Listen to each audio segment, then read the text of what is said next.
the Asian route this week. Admirable. I'm like Will. I like a little variety in my life. Yes.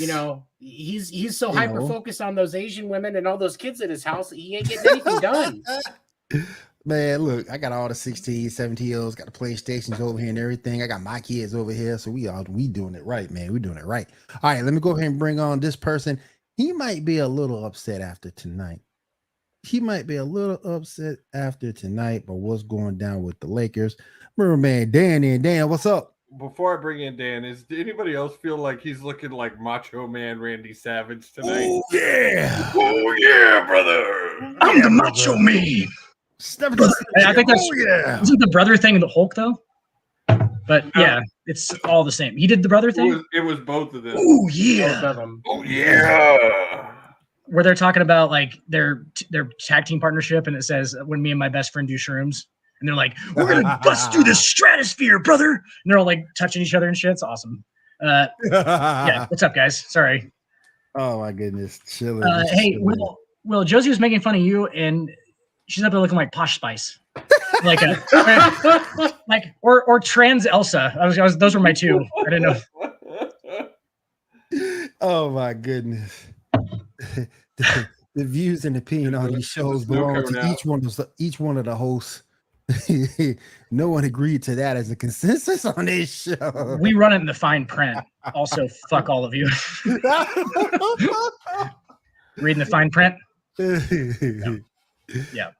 Joseph's actually trying to pull it up. All right, let's go ahead and get into we got a lot of stuff that went down in the XFL this week. I'm excited about it. I know Josie watched like every game this week, so let's go ahead and get into the audio.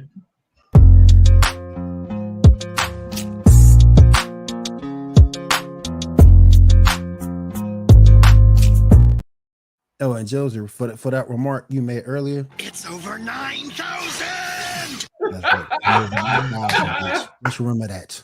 I'm over 9,000. Damn it! Just remember that. All right. Let's go ahead and get into the XFL. So confused. I know you watched every game. I know one game that I know you had a vested interest in: the Arlington Renegades versus the Houston Roughnecks. Renegades. Roughnecks, baby. Oh my gosh. Still undefeated in the XFL. I just got to say that. Never lost a game. Isn't it perfectly Houston for them to be successful in the football that doesn't matter? Doesn't matter. Right. Yeah. You say. Isn't the judgment for the XFL like 100% years from the NFL you can have on your roster? Man, y'all couldn't even come up with a deal to get Chicago's #1 pick. That junk ended up going to the Colts. Y'all couldn't even get that right. Come on now. I don't see what Houston really had to give up in that story. Like, they got the second best pick. The best thing that Chicago could have done was trade, and I don't see that's what they're wanting. There's like no #1 in this draft either. There's like not a clear cut. Like nobody's actually going after like the prestigious star. It's not like anybody's like trying to just go get CJ Stroud. And that's the thing is and part of that stems from the fact that there's so many decent players in this draft, but you can't any of the players that would normally you think would be worth that #1 spot aren't truly ready. Yeah. CJ Stroud is going to be a great quarterback in the NFL one day, but Ohio doesn't run a pro offense. Nope. So if you're going to get anything out of CJ Stroud, you have to sit him here. So best case scenario, 4 years. He's 3 to 4. Yeah. I mean, realistically, he could probably be decent in year 2, but year 3 is really where he needs to wait. And so you've got to have somebody you can put him behind for a couple of years. And Houston and the Colts, they want somebody that can start now. Yeah. We'll have to wait and see, Jay. 7. But getting back to the XFL for a real quick second, it was a good week. In that game, that was one of the more offensive games I saw. Honestly, I was surprised, Will. More defense I think I saw this week than I've seen in the XFL in general. And we have yet to see a kick return, which we know was like super popular. Super popular back when it first came out. They play 8-man, right? Yeah, first season, it was real popular. It's still 11, I believe. I'm kidding. I'm kidding, dude. I know. I hate you. I hate you so much. Oh, 8-Man's actually really fun to watch. I don't know if you guys have ever seen it. But 8-Man but football? Dan, Yeah. but Dan, you should check it out because I think what you would like is the fact that there's live betting during the game at all times. Like they're constantly giving you the lines, the over under. What's that supposed to mean? I know what your pastime is, Dan. We know where you hang out. Don't act like we don't know. But there's some You know there where Dan hangs out. in general, it Rhymes with wasn't you don't know. one of the more We exciting know. weeks. You can't hide it anymore, Dan. We know. In general, it wasn't one of the more exciting weeks, but you did have some serious standouts. Yep. AJ McCarron is looking really good 2 weeks Did you in a have row. a backstory about AJ? How he No. turned down an NFL contract to Yeah. go to XFL so his kids can watch him play? That's awesome. That's awesome.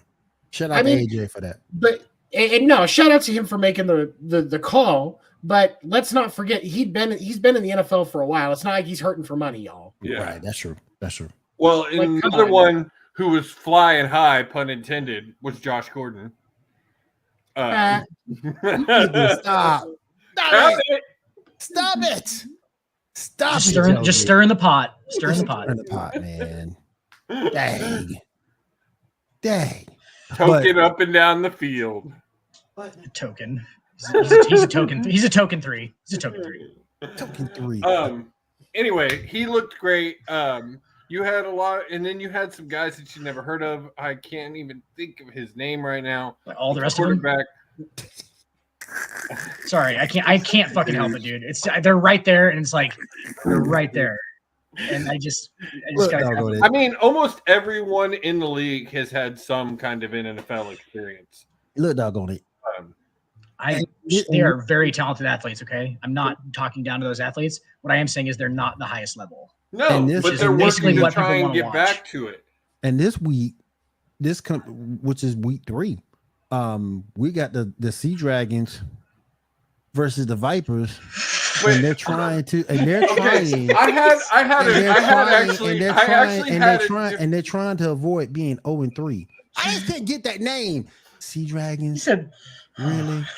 well, and you remember we talked that Yeah, eventually man, name. the XFL is going to be the G League for the NFL. Eventually, Yeah. it's going to happen. Yeah. When I was looking at the names the other day and I just watched a video about crazy minor league baseball team names 7. And then, so let's just say I there's mean, some interesting they're ones. right there. They're a minor league. Yes, it's pro football. It's still amateur. It's still minor. It's pro. It's but pro. it's It's still professional pro ball. football. It's still pro ball. I mean, Yeah, it's still minor pro ball. league is Yeah. still pro ball. It's still pro Yeah. ball. But that's what It's it still is. pro ball. And those teams resemble. I So- mean, even in arena football, some of the team names that you had back in the day. Oh, they're awesome. Like the Sea Dragons is not Sea awesome. It's like Dragons, not man. good and not awesome. That's a created team from 2K5. That's what that is. Like an 8-year-old kid. He's like Sea Dragons. Yeah, that's Sea Dragons. did it. Yes. Like look, I'm 99 QB. The arena football, the names were either really good or just horrible. Like you God had the awful. Arizona Rattlers. Oh, Like, yeah. that was a great, It's a good strong name. good strong name. And then you have the Iowa Barnstormers. Love that actually. That was Love the it. team that Kurt Warner played for. Yes, it was. When he got beat 55-33 by the Arizona Rattlers in the Arena Bowl in 1998. I was there. Wow. Um, Tony what just was pulled out that? statistics. What? Oh, nah, dude. No. What are you drinking, Josie? A beer? What? In a purple. What kind of beer comes in a purple? It's a sour. It's a double berry sour. Okay. Awesome. It's Okay, I'm what about is to that say, Boulevard? Okay. No, it's Martin House. Texas, They're Texas, brewery, Okay. Texas. Only place in Texas that really does sours. But yes, it is purple. But yeah, and then you get the there's the San Jose SaberCats, the arena football franchise for a long time. You got the Portland Forest Dragons. Remember that one? Yeah. So arena football at least had some decent names. XFL's got the Battle Hawks. And the Roughnecks is a decent name. No, it's not. Okay. Yes, it is. It's pretty bad. I mean, it's better than the Sea Dragons. It's better than the Sea Dragons. But and then the Brahmas make sense for San Antonio. It does. It makes sense for San Antonio. The Brahmas make sense for the Rock's ego. And that too. For sure. Real he quick, named a guys. team after himself. Real quick, guys. The Battle Hawks get a win against the Sea Dragons 2018. The Vipers. The defenders defeat the Vipers 18-6. The Brahmas defeat the Guardians. I hate those Guardians uniforms. The Brahmas beat Cleveland the Guardians 30-12, and of course the Roughnecks defeat. They gave up on baseball, went to the XFL. Really, Jose Ramirez might be a good running back. The Defenders are back in DC next week, and the stadium has said they're going to let them do a snake. So the snake will be returning to the XFL, which is a big deal. The beer snake. Sea Dragons take on the Vipers. Y'all go check that out. Battle of 0-3. Y'all go check that out. Dude, I tell you, if I had a car, I would be going to San Antonio to see the Brahma Roughnecks game. I really want to go. If they're using it solely to get into the NFL, right? That's pretty much what it is. I mean, or a redemption story if you look at Josh Gordon. Right. Like, wouldn't a redemption story be if he played in the NFL again? Redemption story. Well, you have to work your way to get back. But he was already back in the NFL. He got time on the field with the Chiefs. It's just the Chiefs cleaned house a wide receiver. I didn't see him too much with the Chiefs, though. And at points, Will, he lit it up. All right, he really lit it up. In multiple ways, he did. Yes. Y'all are wrong. Y'all are just so right. wrong. Y'all are just so wrong. Then 7 says it without even smiling. Y'all just wrong. I mean, running routes, smoking running routes, just smoking. You guys are wrong, man. Just torching the competition. Yep. But it's interesting. I'm liking some of these points. I love the fact that they really emphasize trying to get runs during the punt return and the kickoffs. So if the kicker kicks it out before the 35-yard line, if it goes out of bounds, it returns to the 40-yard line. So they're trying to get returns. Yes, they want the kickers to prioritize kicking it inbounds. To try. PC police are going to be all over that. I'm sorry. PC police are going to be all over that. PC police are going to be all over that. You don't like. They don't want concussions. That's where concussions happen. They're on a kick team. They do something to battle that too. The runners are lined up 5 yards apart at the 35 and the 40. They cannot move until the kicker starts running. That's how it is in the NFL. No, that's how it is in the NFL. It's different than the NFL. Literally, no team can. No, I'm sorry, not the kicker, the returner. Wrong word. Till the returner has the ball in hand, no one can move. I'd be okay with like maybe the kickoffs going to 8-man for real, like going to eight guys instead of 11. So no one can move. I love it. I enjoy it. There's a lot of room for returns and things like that, and it makes for a more exciting game. A lot of room for fucking brains bouncing off the inside of skulls. There's no speed, but they're not moving. There's no speed. Okay, but they're still going to be doing hitting and collision. It's still going to happen. Yeah, and that's where not the running of the collision. Oh, so they're not going full. So it's like they're right next to each other. Not moving at all. So until the runner starts moving, till the kick returner, so he can't get ball, no one can move. Right. So on special teams, you can't get a full head of steam and go tackle the returner. You have to wait, and then you can go tackle. Yeah, it gives the returner more leeway into planning his routes as things develop. How is that working? Does it work? It was working really well in the 2.0 version. It hasn't worked as good even though I think Houston would have had 2 returns had the return man been able to keep a hold of the goddamn ball. If you drop it, it's done. Like It's a dead ball, probably.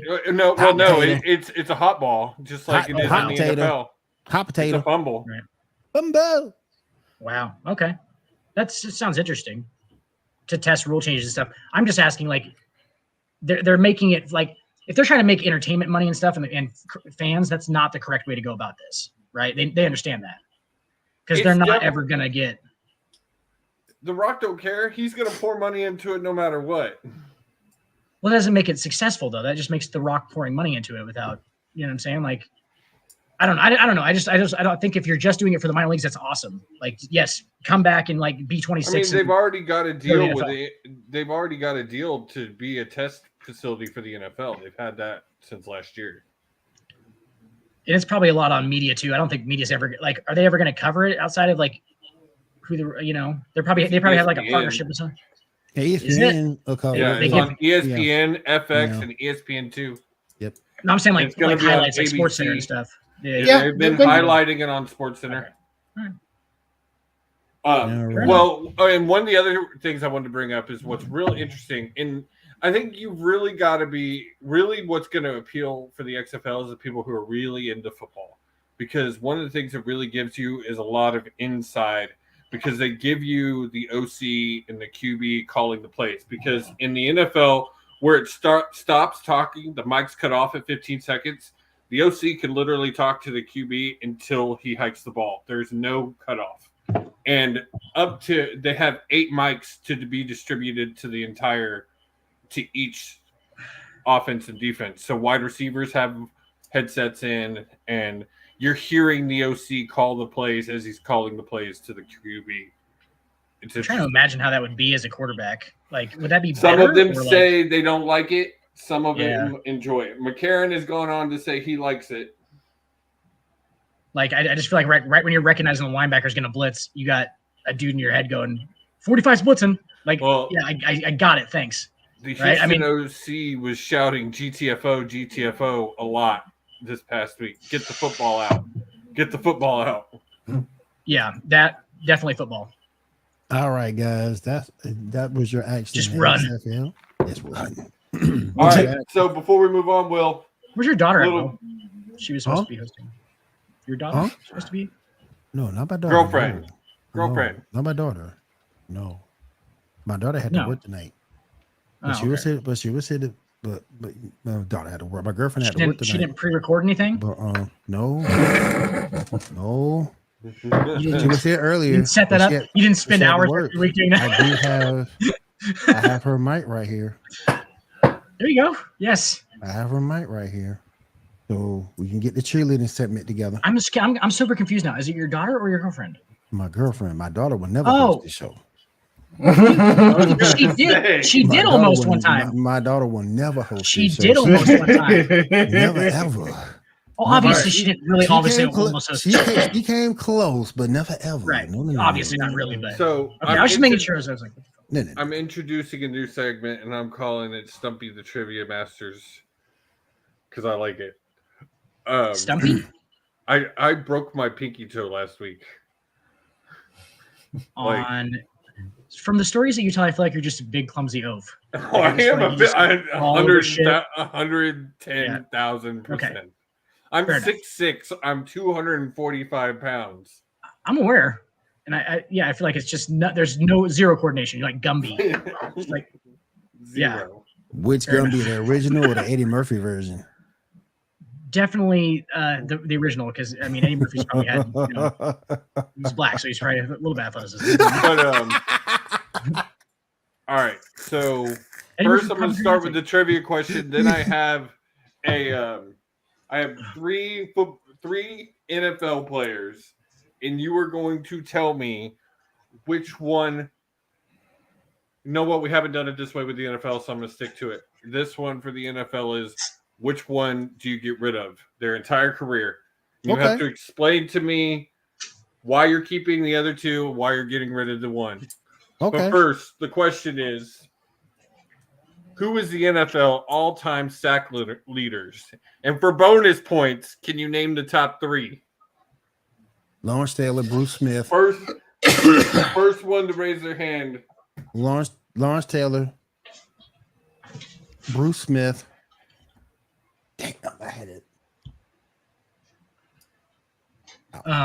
Reggie White. Gotta be Reggie. Yeah, I forgot about Reggie. So do we need to name like how many, like the top 10 and then mine. I just said 3. Michael Strahan. This one was supposed to be solo, but Michael Strahan. Will got the answers. So Will got it. Bruce Smith. But if you want to see if y'all can give me the top 10, we can go for that. I'm sort of kind of shocked that record still is in play for Bruce. Bruce Smith 200. Reggie White, which y'all got, is 198. That's number 2. I'm sort of kind of shocked that record still is in play, but that's just Michael Strahan. Michael Strahan, number 6, 141 and a half. LT has got to be up there. Yeah, I said Lawrence Taylor. Oh, you did. He is not on the top 10. Wow.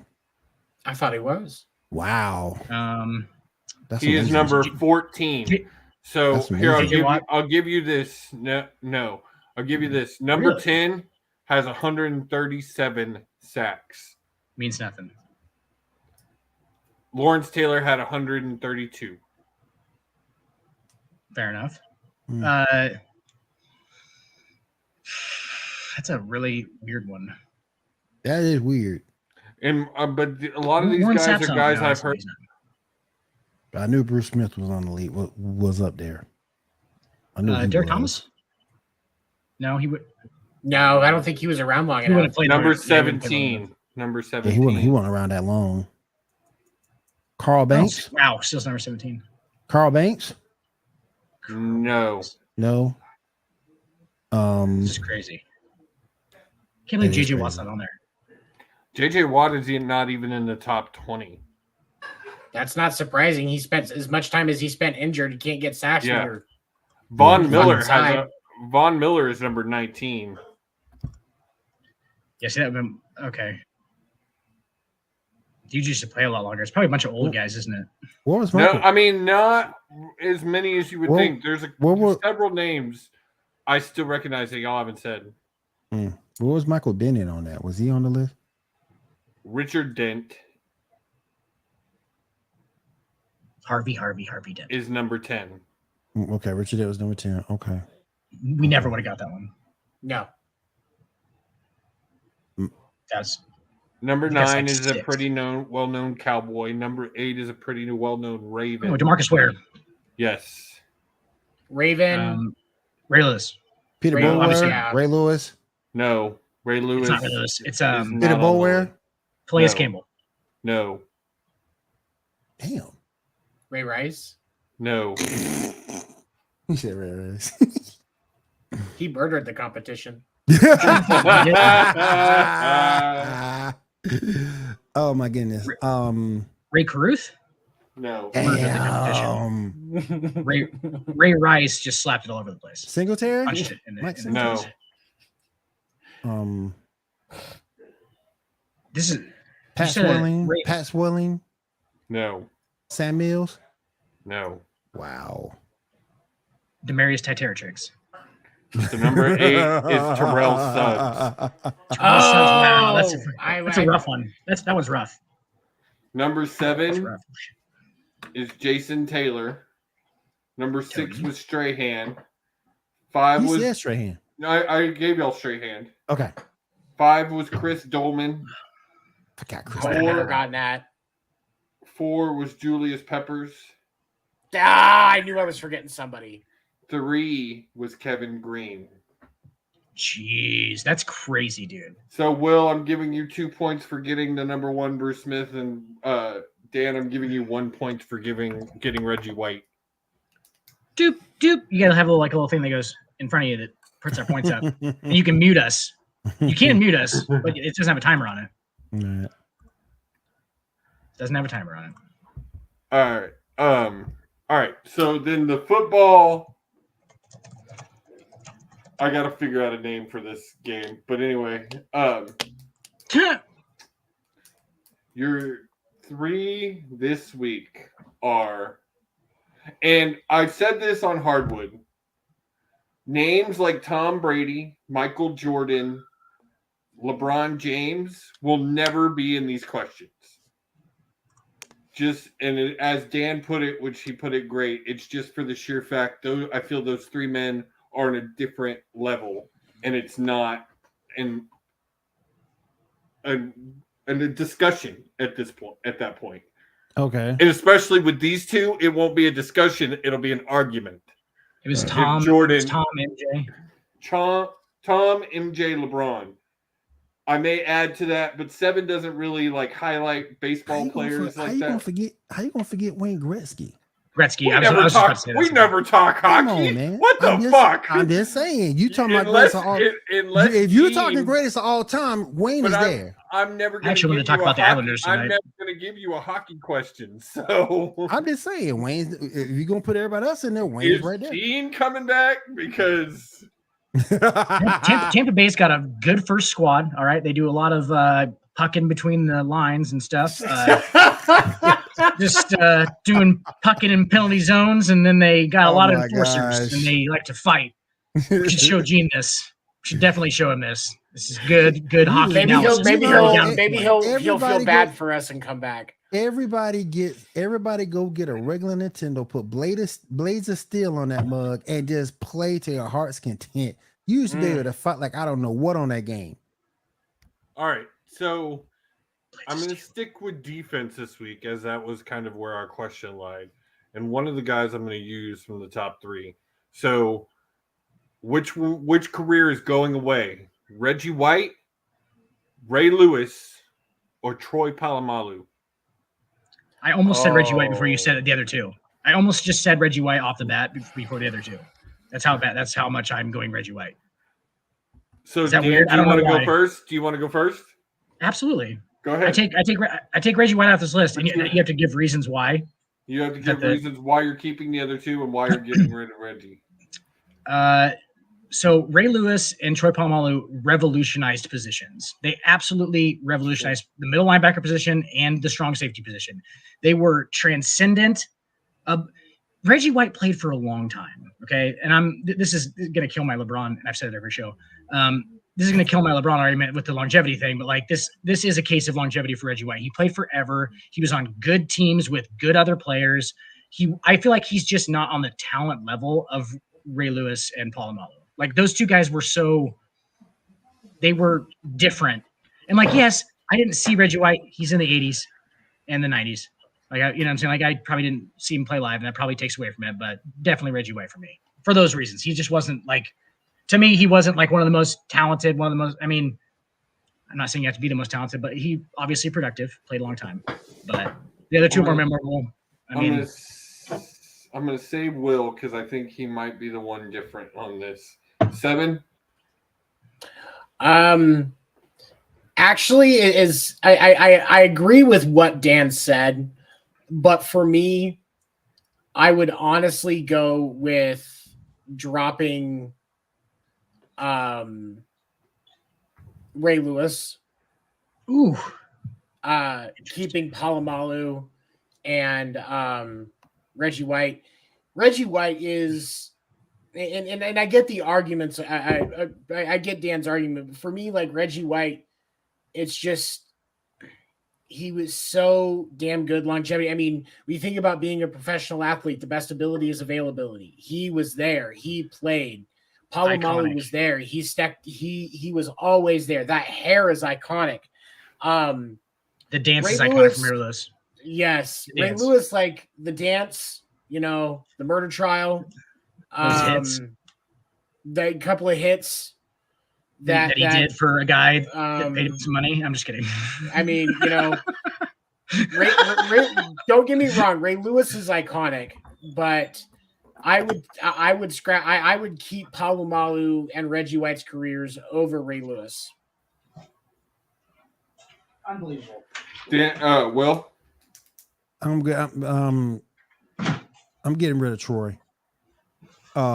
Everybody's different. Really? I was thinking that this was going to be a straight down the middle Reggie White.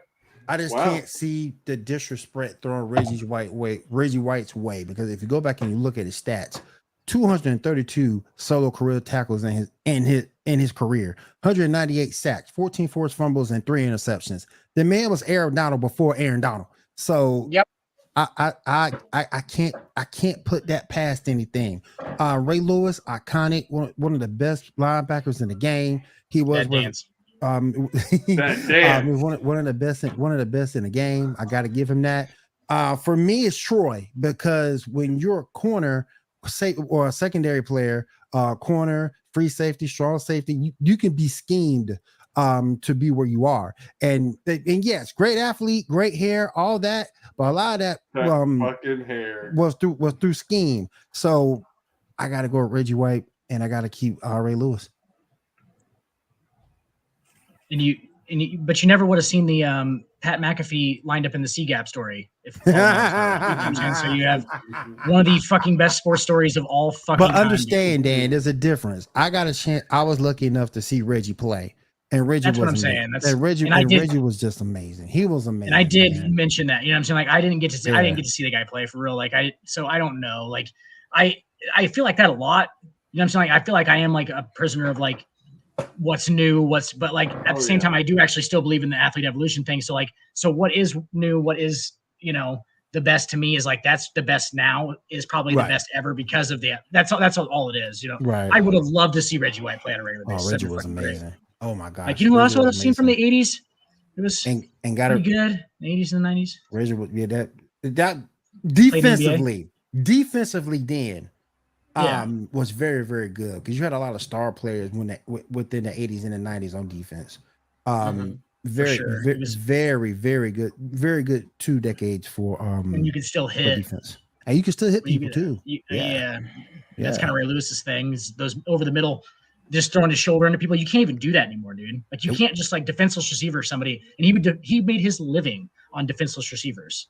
Ray Lewis, like a lot of it, like a lot of it is on just like just playing in the middle. He was so fast for how big he was too. Like, so that's a tough one, because who knows on that one? Like, I don't want any of their careers to go away, honestly. I mean, plus if you go there's just so much lost. If you go back and look at it, plus if you go back a little bit further in time, everybody looks at Troy Polamalu as great. And he is, don't get me wrong, but people forget Steve Atwater from the Denver Broncos back in the day. He was great too. So I'm just saying, man, when you look at a special player like Reggie, he was amazing. Go back and watch some of the Philadelphia Eagles games, a couple of the Green Bay Packers games. He was amazing. Can I make a just recommendation for the host? I think Will should get that point, because he actually just almost convinced me that it probably should be Paul Malu. Oh, there's no point for this. This is no just point a for discussion. This is just a discussion. If there was a point, Will gets the point. Thank you. Will gets the point on that one, because he almost convinced me. Might be. You wouldn't get the C-Gap story though. No C-Gap story. All right, Will, where we headed next? I want to go to the NBA. I want to go to the hardwood. Yay.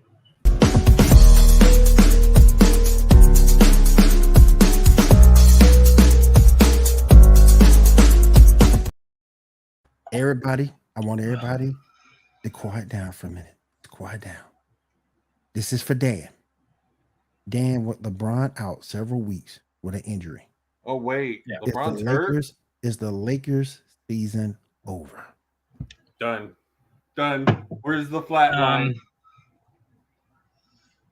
From the court answer, if he really is out, or because now you have to add all these things into LeBron's thing, so like he could just be faking it to make it look better. Plus the stories are rumoring that he's feared to be out, but I think he's out. He won't miss that many games. He won't miss that many games. He'll make it a spectacle. It'll be like the comeback. Coming back to make the last push towards the playoffs. He likes that theatrical shit. You guys saw Space Jam 2. Excellent movie. Yes. Should have won an Oscar probably. I mean, honestly, the worst actor ever. That's what he should have won. It's like he did win it. I'm sorry. It's like Robert Downey Jr. and then maybe like I don't know, like an Al Pacino, and then it's LeBron, just right at the same level, kind of. But like, did you really just say Pacino and LeBron? Did you just put De Niro? Did you just really do that in the same sentence? I said Robert Downey Jr. and then LeBron's right there. Like I'd probably say just above DiCaprio, maybe just like the same. You should take that. Will thinks I'm being serious right now. He's on that. Dan's on that stuff. And be shot in the head. Dan's on Will that thinks stuff. I'm being serious right now. I'm not. I'm being serious. The hell y'all ass drinking over there? Besides, you got some in that beer. It's just good old PBR, the nectar of the gods. No, LeBron. Hey, well, you got to give him this. LeBron makes it look like believable that he's acting, though. Do you know what I'm saying? Like he doesn't make it look like he's some just dude who's like in the fucking. That's all you have to do as an actor. Like make it believable that you're actually. Because he's been flopping his whole career. Right, exactly. He got his acting skills. He got his acting skills from drawing all those fucking fouls, dude. When you're that freakish athletically, and basically you could just run through any foul. You don't want to run through any foul because sometimes guys can foul you pretty hard, make you miss a shot. So like you got to play it out. It's like if Superman played basketball, he's got to like act like he's getting like got to act like he's spinning off dudes and shit. So it's all a game. No, if he's out more than 5 games, yeah, that's a real risky one. Because I love it that even when Tony steps away from this, he's still admonishing Dan. Now let me ask you this, Dan. In the chat, in the comments, where do you put Dame Lillard's huge 71-point game the other night? Where do you put that? As far as what 70-point games? Mm-hmm. Do you put that over? It's dead last. It was against the Houston Rockets. Oh yeah, that don't count. That don't count at all. It's like the fact that the first spring training game that the Boston Red Sox played were against a college team, and they won it 5-3. Think anybody's thinking the Red Sox are a World Series team because they won that first game? No, that was a flash in the pan. Respect to Dame for getting it done, but that was a flash in the pan. It's going to be gone just as quick as it is. You put what game you put for one of the youngest teams in the league?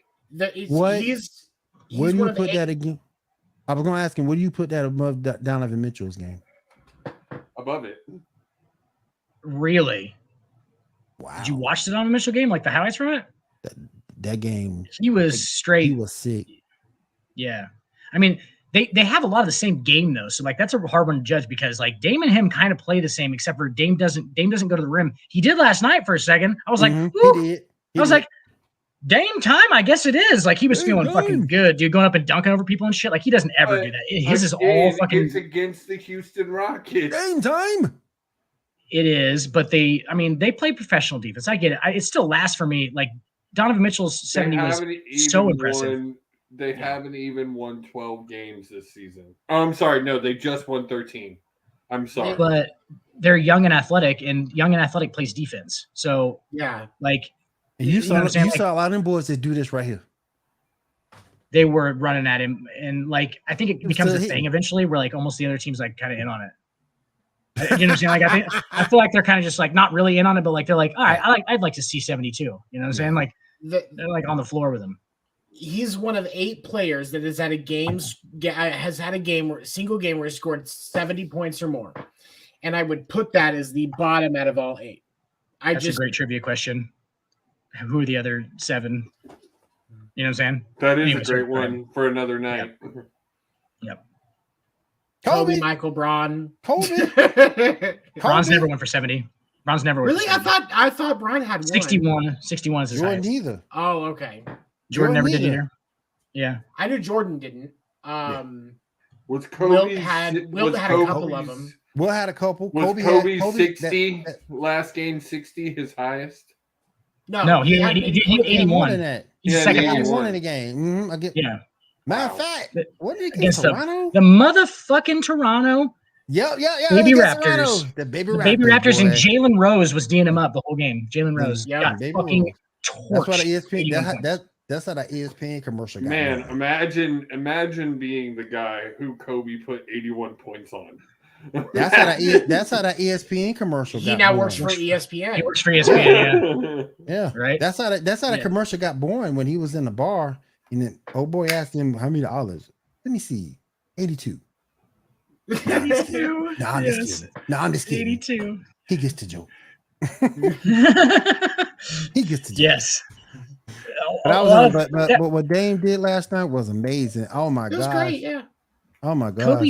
Kobe's 81 was like when they just used to isolate fucking Kobe every single play of the game. Yep. It was in 2008, and all it was just, I think it was 2007 or 8. And it was just just fucking Kobe isolations the whole time. Just like, hey, go fucking score. Like, Plus, that's every time down the floor. Plus, you do understand Kobe didn't trust his teammates for shit. No. No, it wasn't that. Kobe was trying to distribute. I watched that game live. Kobe would pass the ball and they'd send it right back to him. Like he wasn't trying to hog the ball. You saw the 81 live? I watched it on TV. Oh, okay. Yeah, I'm about to say it was there. I'm about to say. I was gonna say. You were there? Oh my god! Earlier in the week, he pulls out. He has a Barack Obama autograph. What the fuck?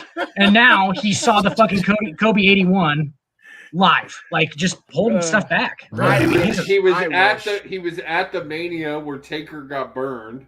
Like Jesus Christ! I wasn't just there. I was like 10 feet from it. He could feel the heat from the fire. I helped put the goddamn fire out. Who was there? According to a lot of people, I was in the Raptors at Wilt Chamberlain's 100-point game. You were there? According to a lot of people, who's your closest comparison to Bob Cousy when you saw him play? God, was he more of a Steph type or like a Steve Nash? Did he wear the short shorts too? What was it like watching? What was it like watching Bill Simmons in his rookie year? Yeah, Bill Russell. Bill Russell. Sorry, Bill Simmons, Boston reporter. You know what though? And here's a funny thing: if you go back and we're the ones that have been drinking, man. And if you go back, Bill can write a fucking great article. Go back and look at history. Bill Russell gave Wilt Chamberlain fits. Despite being a small man, he gave him fits. Go back and look at him game. He gave him fits. Despite Wilt being the bigger man, he gave him fits. Bill Russell could play some defense. Bill Russell was physical with Bill Russell was very physical. He was the only guy at that time that could even match up with him halfway. And shout out to him because he won championships in the era he was still being called that word. Mm-hmm. Oh, 100%. In Boston. Yeah, especially in Boston. Yeah, 11 titles in Boston. Mm-hmm. It's the same number of average times he heard the N-word from the crowd at every game. 11 overall. 11 and a half over under.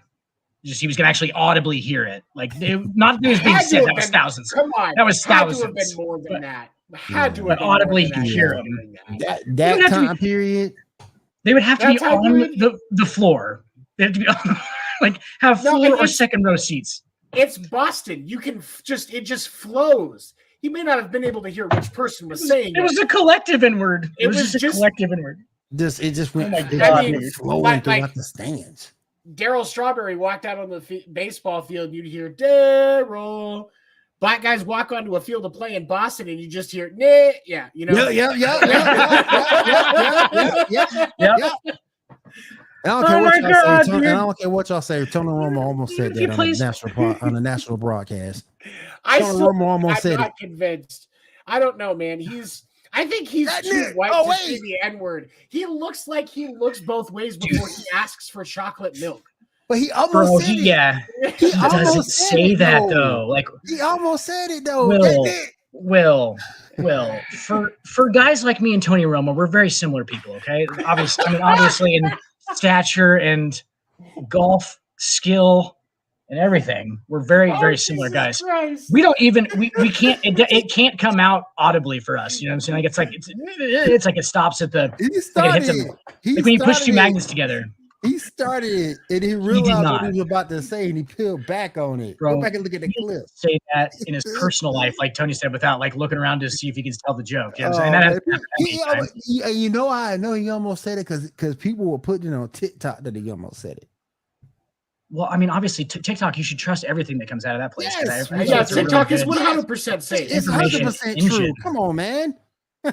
Gosh, there's a lot of 13-year-old content on there. Like a lot of 13-year-olds making a lot of content. I'm not sure if I trust that. There's also videos on TikTok saying that Patrick Mahomes is getting suspended indefinitely by the NFL for using illegal substances during halftime so that his ankle could play in the Super Bowl. I saw that. That's ridiculous, man. Come on now. Yeah. Arson judge. Patrick, that's some arson judge type reporting. Patrick ain't got arson judge. But look, I'm telling you, Tony Romo almost said it. He almost said it. Tell me. Well, I gotta disagree with you. I don't think that he even that's not even in his lexicon, dude. He doesn't even like that doesn't like filter out as a word that he's gonna say out loud ever. In his head, it does. I'm thinking about it in my head right now, Will. Okay, can you see it? Like, but it doesn't come out of my mouth. Like, you know what I'm saying? Like, there's a difference. Contrary to popular belief, everything that comes up in my brain does not come out of my mouth. Wait. If the end part didn't come out, you might be right. But when the end part came out, everybody caught it. That's it. Come on now. You acted like he pulled up on it, like it was like a pump fake. Right, he was like, yeah. Sidestep and said the full. Then he went to and then he said a hard R sidestep. Like an edited Eminem. Another word. Oh my gosh. We just lost. We lost. He back. Like an edited CD from Walmart. Yes. Yep. And it's like it does like a little like I learned the hard way. You can't buy an edited NWA album from Walmart because you won't get much. It's just Yep.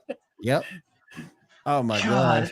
Well, but Dan, going back to the NBA real quick. Best team in the league, Denver or Boston? Can I go none of the above? Do you like better Milwaukee? I do like Milwaukee, and it's purely based on the fact that Giannis translates so fucking well to the playoffs, dude. He's just like he's series winner. He's not we're gonna win you at the end of the game type of guy, but he's series winner. And like so, their Eastern Conference Finals guaranteed because he's gonna win early series. It's when they get into the Eastern Conference Finals and the NBA Finals that you really start to be like, okay, who are they gonna go to? Because Giannis is not a last shot type of guy. He just tends to kind of.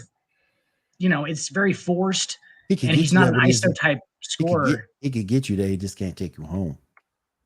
Right. He runs the train or like, but he's not the closer. Basically, he like is the best pitcher on the pitching staff. He's not the closer. Right. And like that's his only chink in his armor is that he is not the closer guy because he doesn't create shots for himself but everything else that he does. I just feel like he just wins series though. Like he wins the early series and like to just get to the NBA Finals is the first step, right? So like I'll guarantee you that I think out of the Eastern Conference, I think that they go to the finals. So I'll take Boston. Like I think they're going to go I think Milwaukee's going to be in the finals. They're deep. They all play together. Their glue guys are freaking ridiculous. They have a whole team made of glue guys basically besides Giannis, and that's all you really need. And obviously they've shown that already. They've already won a title. It's been proven. It's not their first time. And Boston, obviously, this is their inaugural, chase for the chip, and it's tough. It's fucking tough to get your first one, I think. Philly's going to put up some resistance. They're playing well, particularly Embiid. Embiid might get that MVP. He's playing well. My boy Jokic, he's playing well. Don't know if he gets it. I don't know if he wins it again. I can't see him getting it again. They won't give it to somebody a third time. I don't think they would. I don't think they will. I don't think they would either. Because particularly with the way Embiid is playing. Embiid, even though they lost the other night, Embiid is playing really well. I will say this about the best team in the league. I think right now it's Milwaukee, but Kevin Durant hasn't premiered for the Suns yet. Probably tomorrow night against Charlotte, a nice little warm tune-up game, especially because Charlotte lost LaMelo. Yep.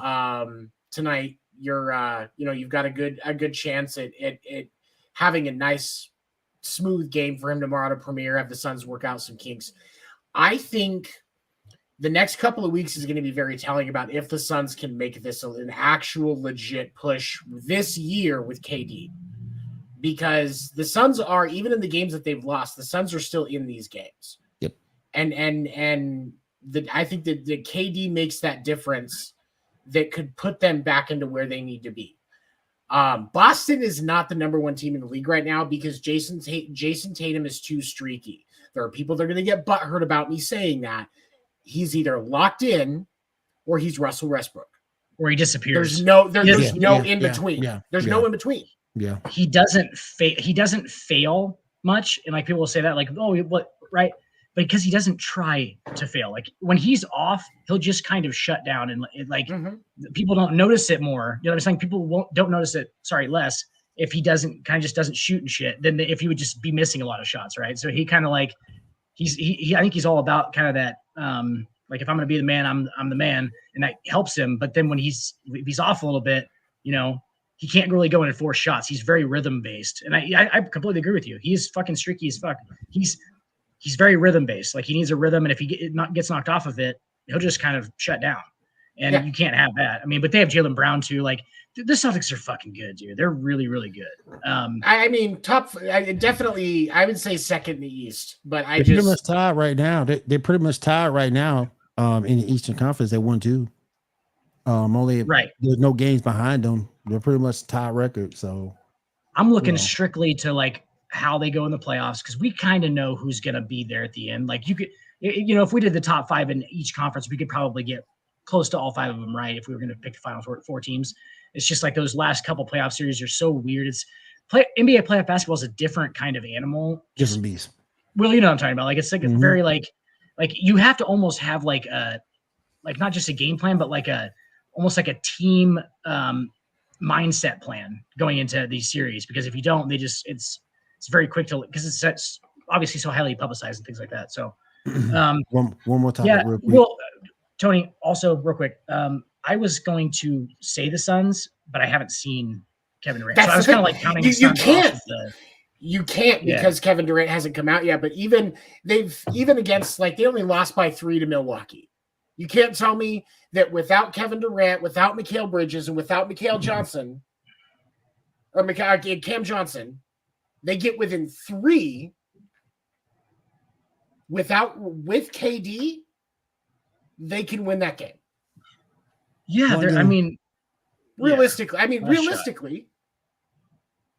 So that's why you have to kind of sit. But you have to wait because you have to see what it looks like.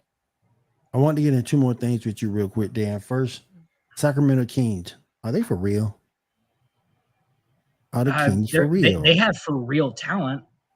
They have for real talent for sure, and they have a fucking dog in De'Aaron Fox. Dog. I mean, they're sitting pretty in the 3rd spot in the Western Conference right now. They are going to be a tough out.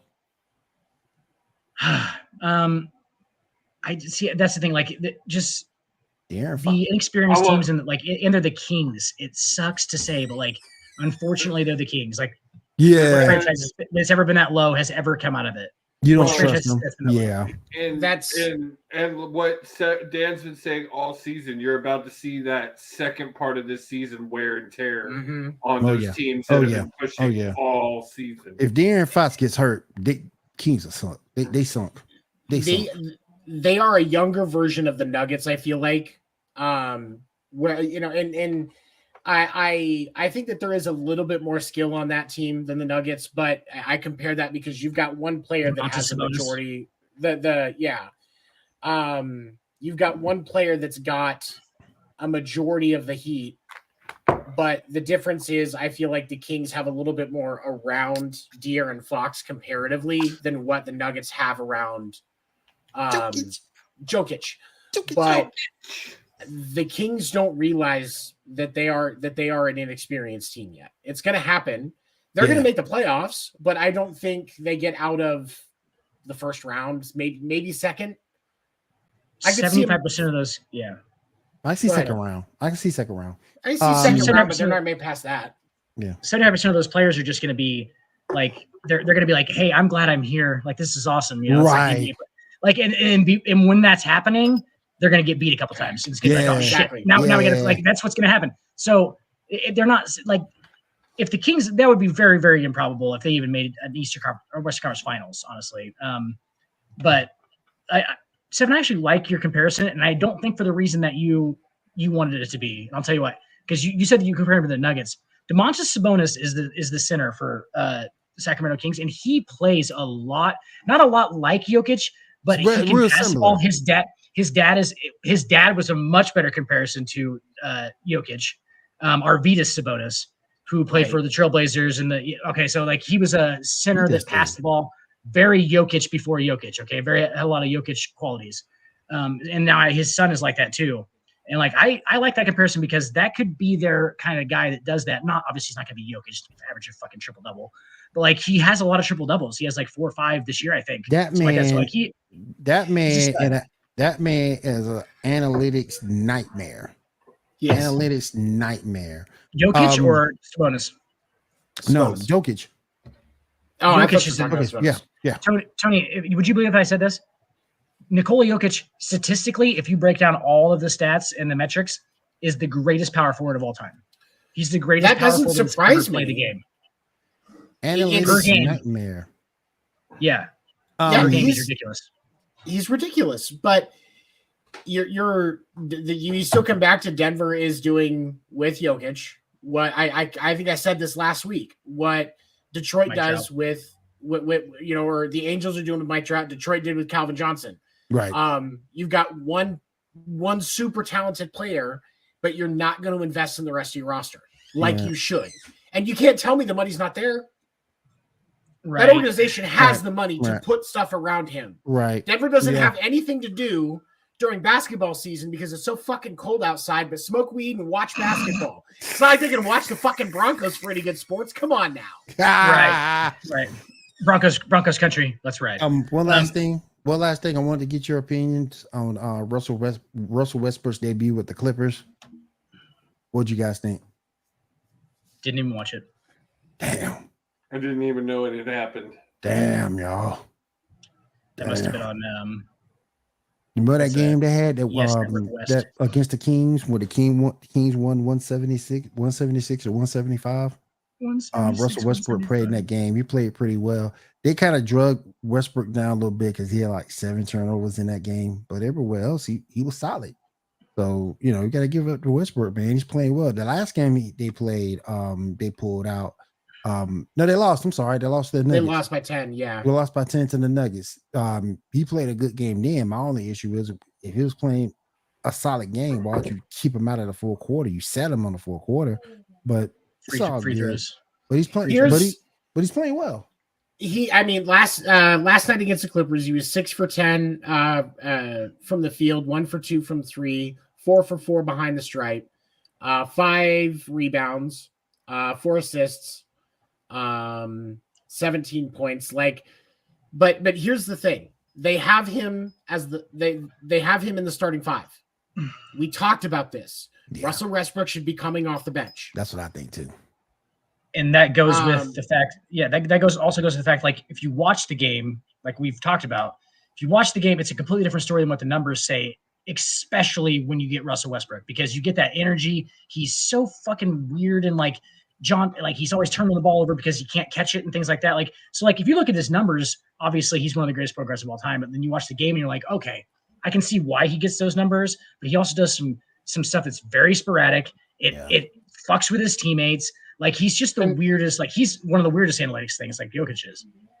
And in the game against the Kings, when it was the 176 to 175 game, he only had 17 points still, 5 rebounds, 14 assists, and 17 points. Like, I like the 14 assists. 7 for 13 from the field, but he was 1 for 4 from 3. Why is Russell Westbrook shooting 3-point shots? So if NBA players were tools and there's a Swiss Army knife and things like that, they can do everything. Russell Westbrook is the hammer. He's a hammer. That's all he does is hit nails. It's just a one-time, one-trick pony kind of thing. Like, you're just getting, like, he's just going to go hard the whole time, really hard. And then he's just going to do like one thing. It's just going to be like, he's going to pound you with it until you either break or he doesn't, he has to shoot a jump shot essentially. That's what I think. He had 7 turnovers in that game. Mm-hmm. Yeah. That's why. Why is Russell Westbrook starting? Put him off the bench. That's what I'm saying. For sure. That's what I would have done. Just put him on the bench with that second unit. How much more perfect is he as a 6-man? I mean, that's if you the put him, perfect 6-man. If you put him on that second, unit, that could be your meal ticket. That could be the 6-man of the year. And also keep you around in the league, because now people are seeing you can be successful off the bench. Well, Will, is it him doing it? I don't think it's him doing it. I think that's coaches doing it. That's a question. Does LA have a choice but to start him? They don't have a traditional point guard other than him. So you got Terrence Mann doing it, but he's not a traditional point guard. I was gonna say, well, what would you even call Russell Westbrook? A true point guard? I'd call him a shooting guard almost. He can't shoot. but he'll be a better option than Terrence Mann. He's a better option at point than Terrence Mann on that roster, Mhm. but other than that, no, sets him I up for agree with you. failure. That sets him up for failure. Yeah. That's why I said when they signed to bring him off the bench and let him run that second unit. You run a second unit, that's your meal ticket, dude. The ball's gonna be in your hand regardless with that second unit. For Russ, it's better that he doesn't have as much pressure on him as he did on the other side of town. Let's just say that. Yep. It's definitely better for him because his game is so much mental. It's so in his head. Like he could really harness it. He could be one of the greatest of all time, but he just can't harness it. That's part of his game though too. Is that choppy, go all the time, be crazy, can't catch the ball. His hands are terrible. Yep. He'd have been a great NFL safety though. I take his career. I take his career over Polamalu's if we could switch him. Because Polamalu wouldn't play in the NBA.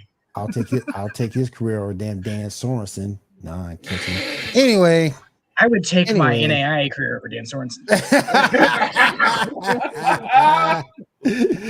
Oh my goodness! 16 career tackles. Right. 16. Right. Tony, did you hear that? There's guys who have gotten more single tackles in an NFL game. He got more pictures on GMs than do interceptions. All right, let's go ahead and get all the girl muscles. All right, we're gonna play a game, Josie. Let's play a game. Let's play the game, y'all. Let's play the game. All right. So for this one, it will be the point will go to whoever gets it. Okay. If no one gets it, there's no point. And Stacks isn't here, so it might be fair. And Stacks isn't here, so it might be fair. Oh, you guys are hilarious, bro. I don't know. Well, Dan, Will has beat you every time we played with him. Not true. Every time. It's only been twice. There was no competition. We were all trying to get it together. We'll see. All right. There's a That's Mikhail. It's Mikhail Bridges. So 7's going first. Am I? Let me go first. No, it's M-I-K. There you go. Second one. There it is. Second one. Yeah. No. 7, you are blocked. Dan or Will?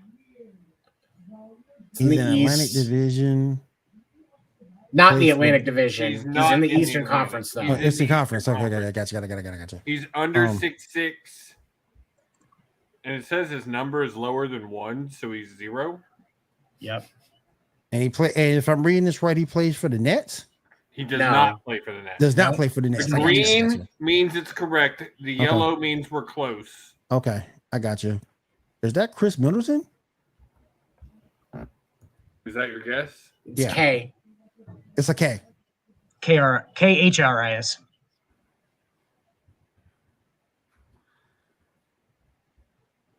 No, but we're getting closer. Central Division. I think the dude is probably 6'5". He's a guard from the Central who is number 0. Okay, 6'5". I'm going to give you guys all the tools to win this. Okay, he's a guard. I know that it's my turn. Under 6'5". Let's. This division shit bothers the shit out of me. So I'm looking up divisions right now. Dan hates divisions. I'm going because they don't use them. Like the NFL actually uses them, Will, and they don't use them. So I'm gonna go to the standings. That's it. See my divisions, okay? Because I'm gonna fucking kill this in a second. Central. See, it doesn't even use them on here. It's like even we hate them. Okay. All right. Number 0, a guard. Oh, I know who this is. Ha. All right, Dan. Hang on. I know. It's not okay. Sorry, Jaden Ivey. Ooh, I know who it is. That might be it.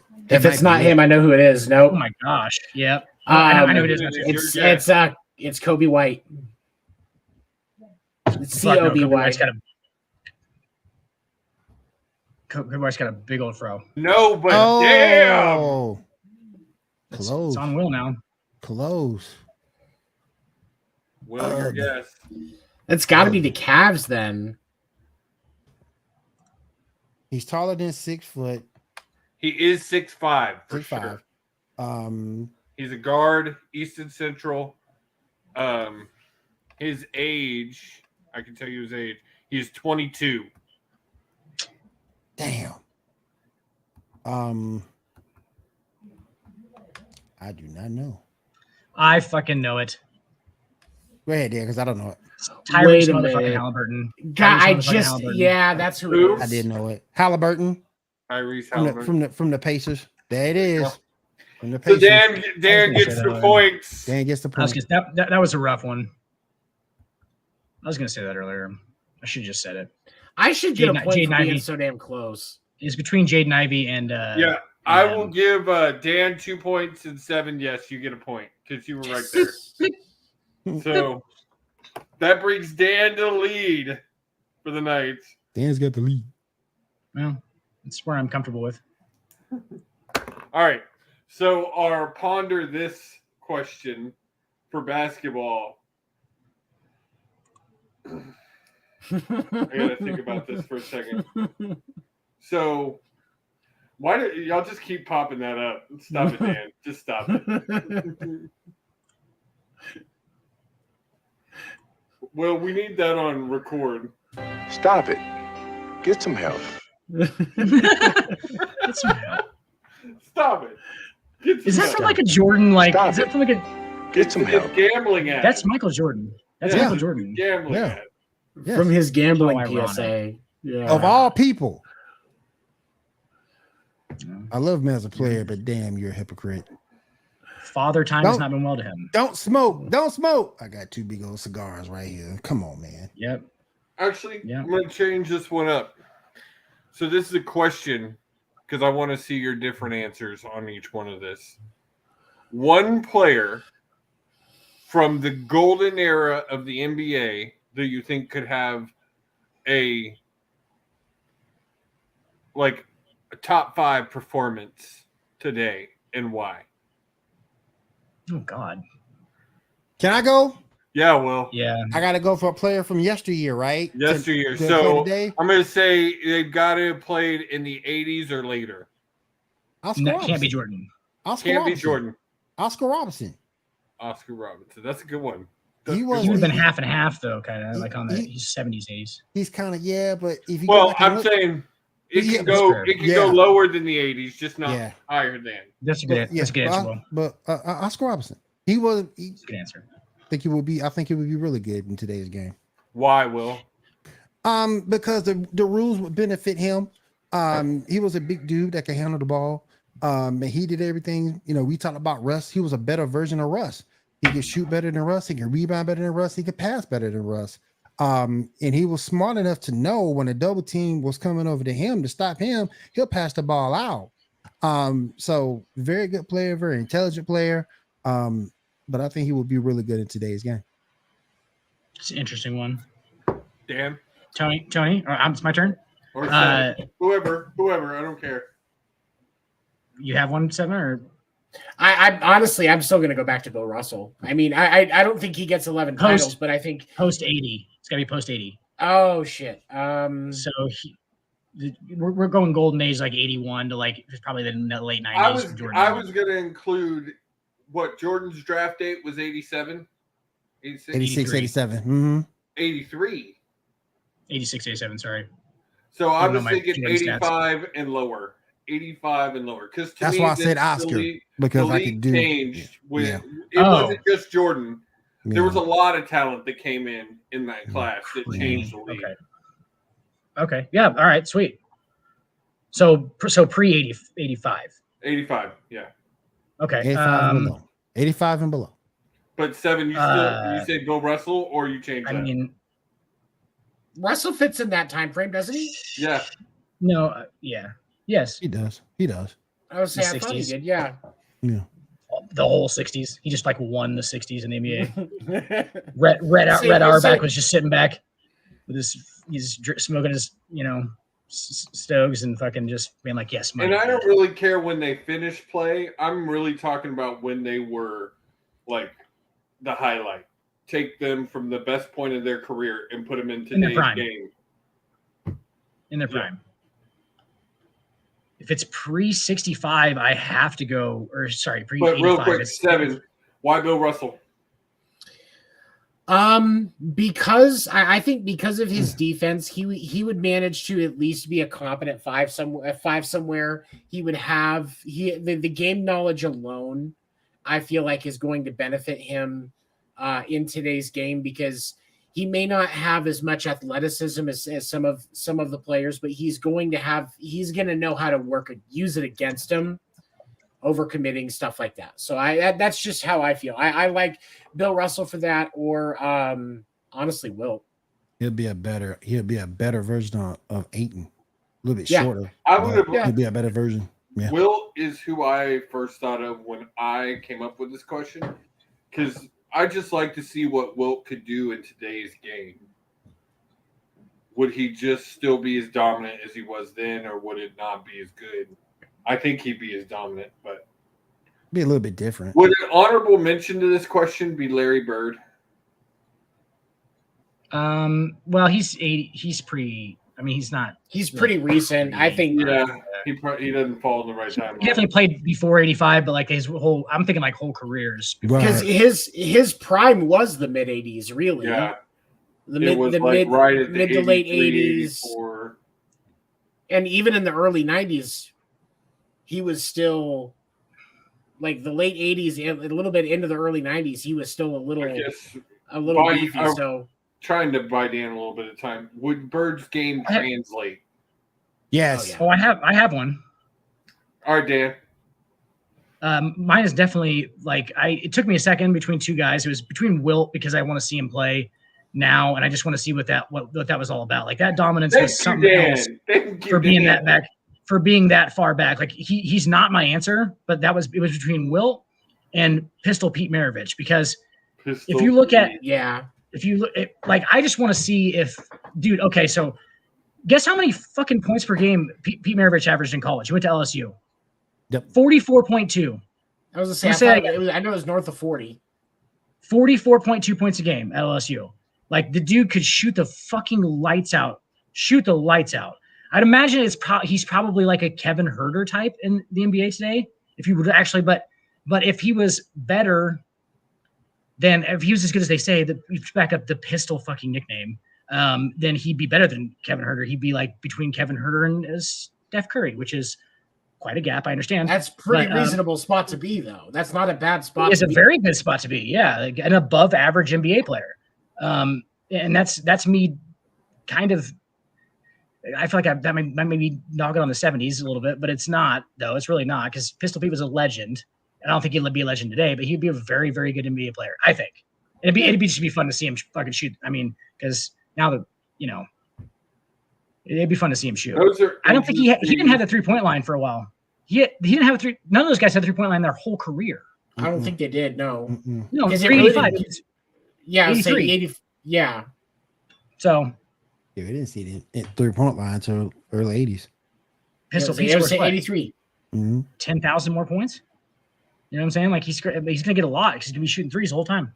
Yep. So it's just, and how would they be from that distance too? That's a ways out there. Like the top of the key was the longest shot at that point. So like you're a ways out there going a couple feet behind it. So yep, it's just interesting.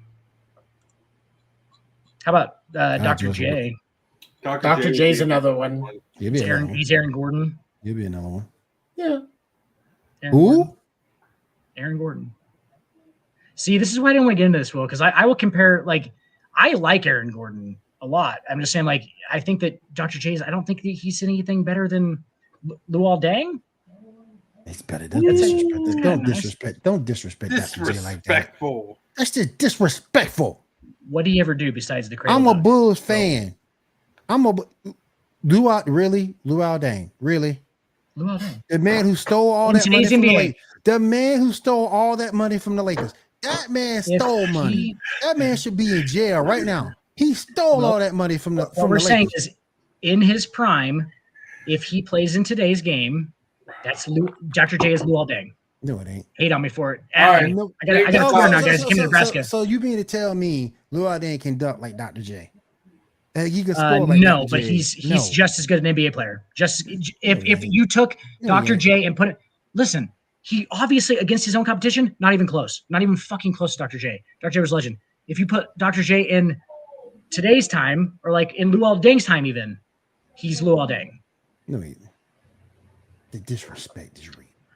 The disrespect is real. Luol Deng, man, even with better defender. All right, well, the Bulls, he was trash. What I'm going another player? Oh, no. Where are we going next? All right, I want to go ahead and go into Fight Night. Fight Night. Fight Night. It's only worth it if you work for it. I won't stop till they hear me now. I won't stop till I win the crown. Round one. All right, Actually, let's go. you know what? This works out. I'm going to start off with my 3 characters because Dan's not a wrestling fan like the 3 of us, and he won't know most of the characters that I mentioned. He'll just say NWO and go about the business. Yeah. So, I couldn't hold it. NWO, what? All right. For this one, I want you to tell me who should have gotten a major push. And when I say major push, I mean a multi-time champion, world champion. Total different career than what they have now. Dolph Ziggler, The Miz, or Matt Cardona. Hold on, how can you say that about the Miz though? Miz gonna be a Hall of Famer. All right, I'm not looking at that, but you got to look at his entire career. He's played mid card most of his career. I'm not saying. I get it. I'm not saying that he is not a first ballot Hall of Famer for his mid card work, but he's going to be the mid card. I mean, if you go back, back and look at everything he did, his career stands up to honestly everyone else's. Will, honestly, if I'm picking, it's the Miz for me. Yeah, absolutely. Yeah. Out of that group, yeah. I mean, and that's the thing is the Miz. I think the Miz is one of those casualties from not getting the opportunities that they should have. I don't know if he showed Stephanie his dick one time or something, or maybe Vince saw him in the locker room and realized his dick was bigger and got jealous. He did have a feud with Chris Benoit where Chris Benoit kicked him out of the locker room when he was young. Yep. He had to get Taker to bring it. He had to get Taker to get him back in the locker room. Yeah. Chris Benoit was a bully though. He was. Chris Benoit was a bully. I mean, he really killed it though. Yeah, great family man. Hell of a worker. But could I have to go Miz and Dolph is in there. I think Dolph is a respectable consideration. I feel like I really don't feel like Dolph's career got the marketing it should have. 100%. 100%. Dolph in the Attitude Era would have been Shawn Michaels. Absolutely. No, I completely agree with that. Because I've gone back and I've watched old videos of Dolph, and he was actually really good in the ring. He could have been Shawn Michaels. He could have been Val Venus. He could have been. I like the Val Venus comp. I think that's really good. That's who I've always said is he is. If we could have had a new Attitude Era, that's Venus right there. Forgot about Val Venus. The towel. Yeah, he knows Val Venus. Classic. I love Val Venus. NWO? But no, I think Miz really out of those 3, Miz is the easiest choice for that because he really got yes, he's gonna get Hall of Fame, but the Miz is somebody you could have had induction of that year. Well, I think that I just thought about this. I just made this connection. So we've talked multiple times about the fact that Vince and the WWE held wrestlers back that had that potential to be The Rock or Cena because they didn't want it to be about them. They wanted to make it they wanted to keep it about the brand. I think The Miz is one of those individuals that could have been at that level and sustained, but he wasn't given the right opportunities because Vince wanted it to be about the brand and not about The Miz. Personally, we talked multiple times on how most wrestlers don't. It's rare for them to stay either face or heel their entire career. You look at Cena, one of the only ones to really be face his entire career. Hogan, other than the NWO. Miz has been a heel his entire career. He's never had a face turn. You forgot. And he's still one of the most beloved WWE superstars. Because he's such a good fucking performer. Sorry. And he's such a good person outside, too. And you forgot Ricky Steamboat. How dare you? Yeah. I'm not a Ricky fan. You know that. I know. But Ricky did stay heel. I mean, face all his career. Face his entire career. Yeah. And he was boring. He was face. He was born as hell, but he was a face. But hey, question. Why did people like him as much?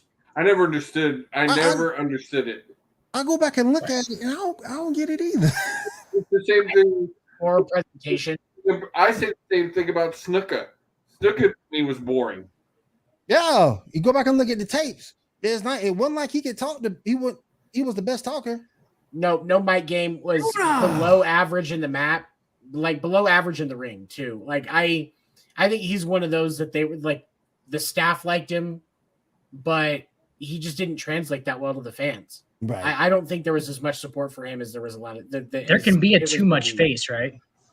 There can be like a too much face, like he's he's just like too perfect, and like everyone's that was not relatable. Cena, that was Cena in the later years of his career. Is people were aching for him to turn heel, and supposedly when he lost to The Rock the first time, it was supposed to happen. Like they had merch printed and everything. It was supposed to happen, and they pulled the plug.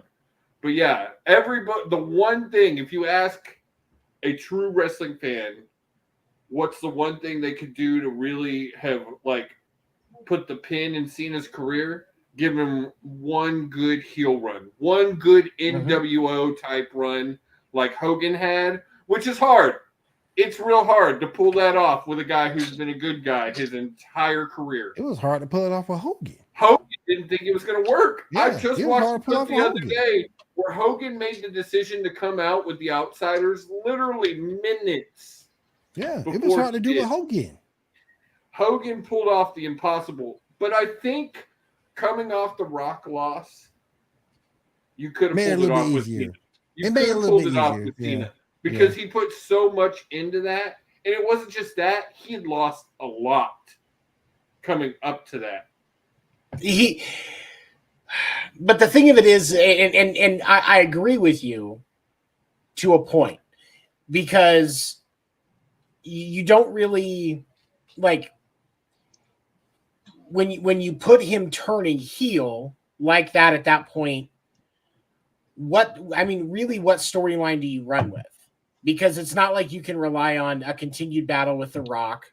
Yeah. It's not like, look at the talent that the WWE had at that point. Like, really, who are you going to put as his arch rival?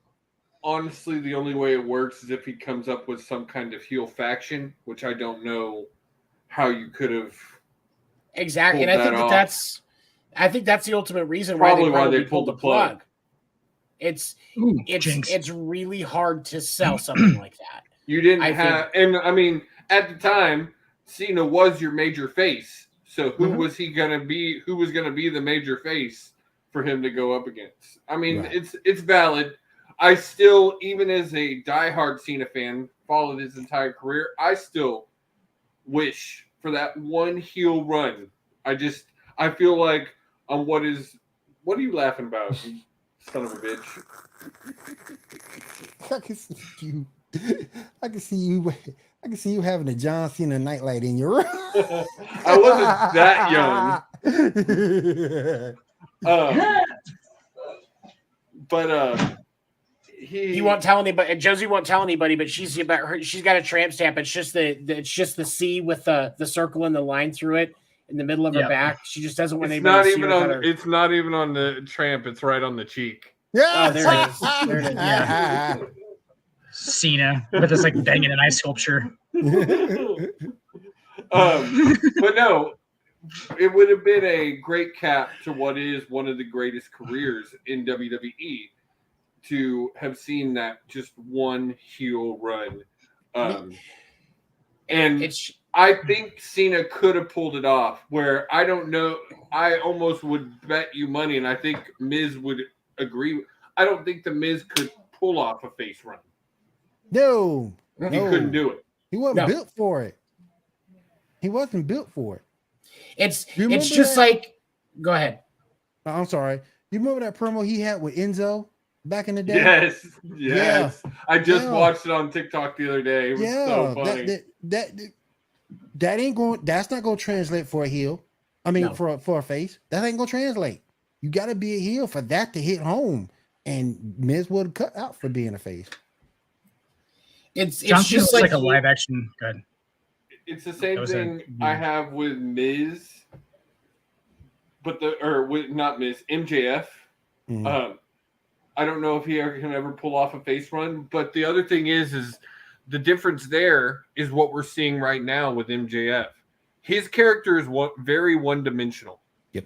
And now that he's the champion, like, it's just getting very boring.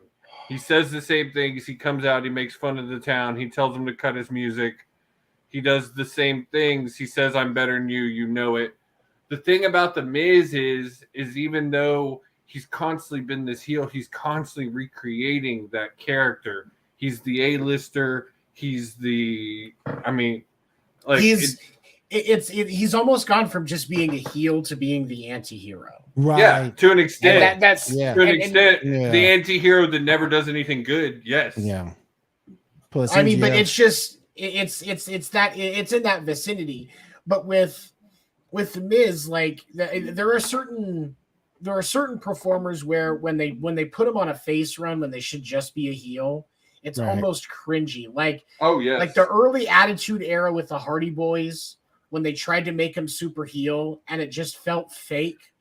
Randy Orton, up until about 2 or 3 years ago, every time they try and put him on a face run, it just didn't, because Randy just oozes heel vibes. He just is ominous like that.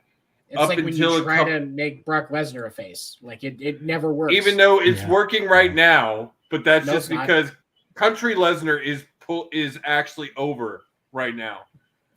But it's just because he's being himself and it's funny. Yeah. Fucking Brock.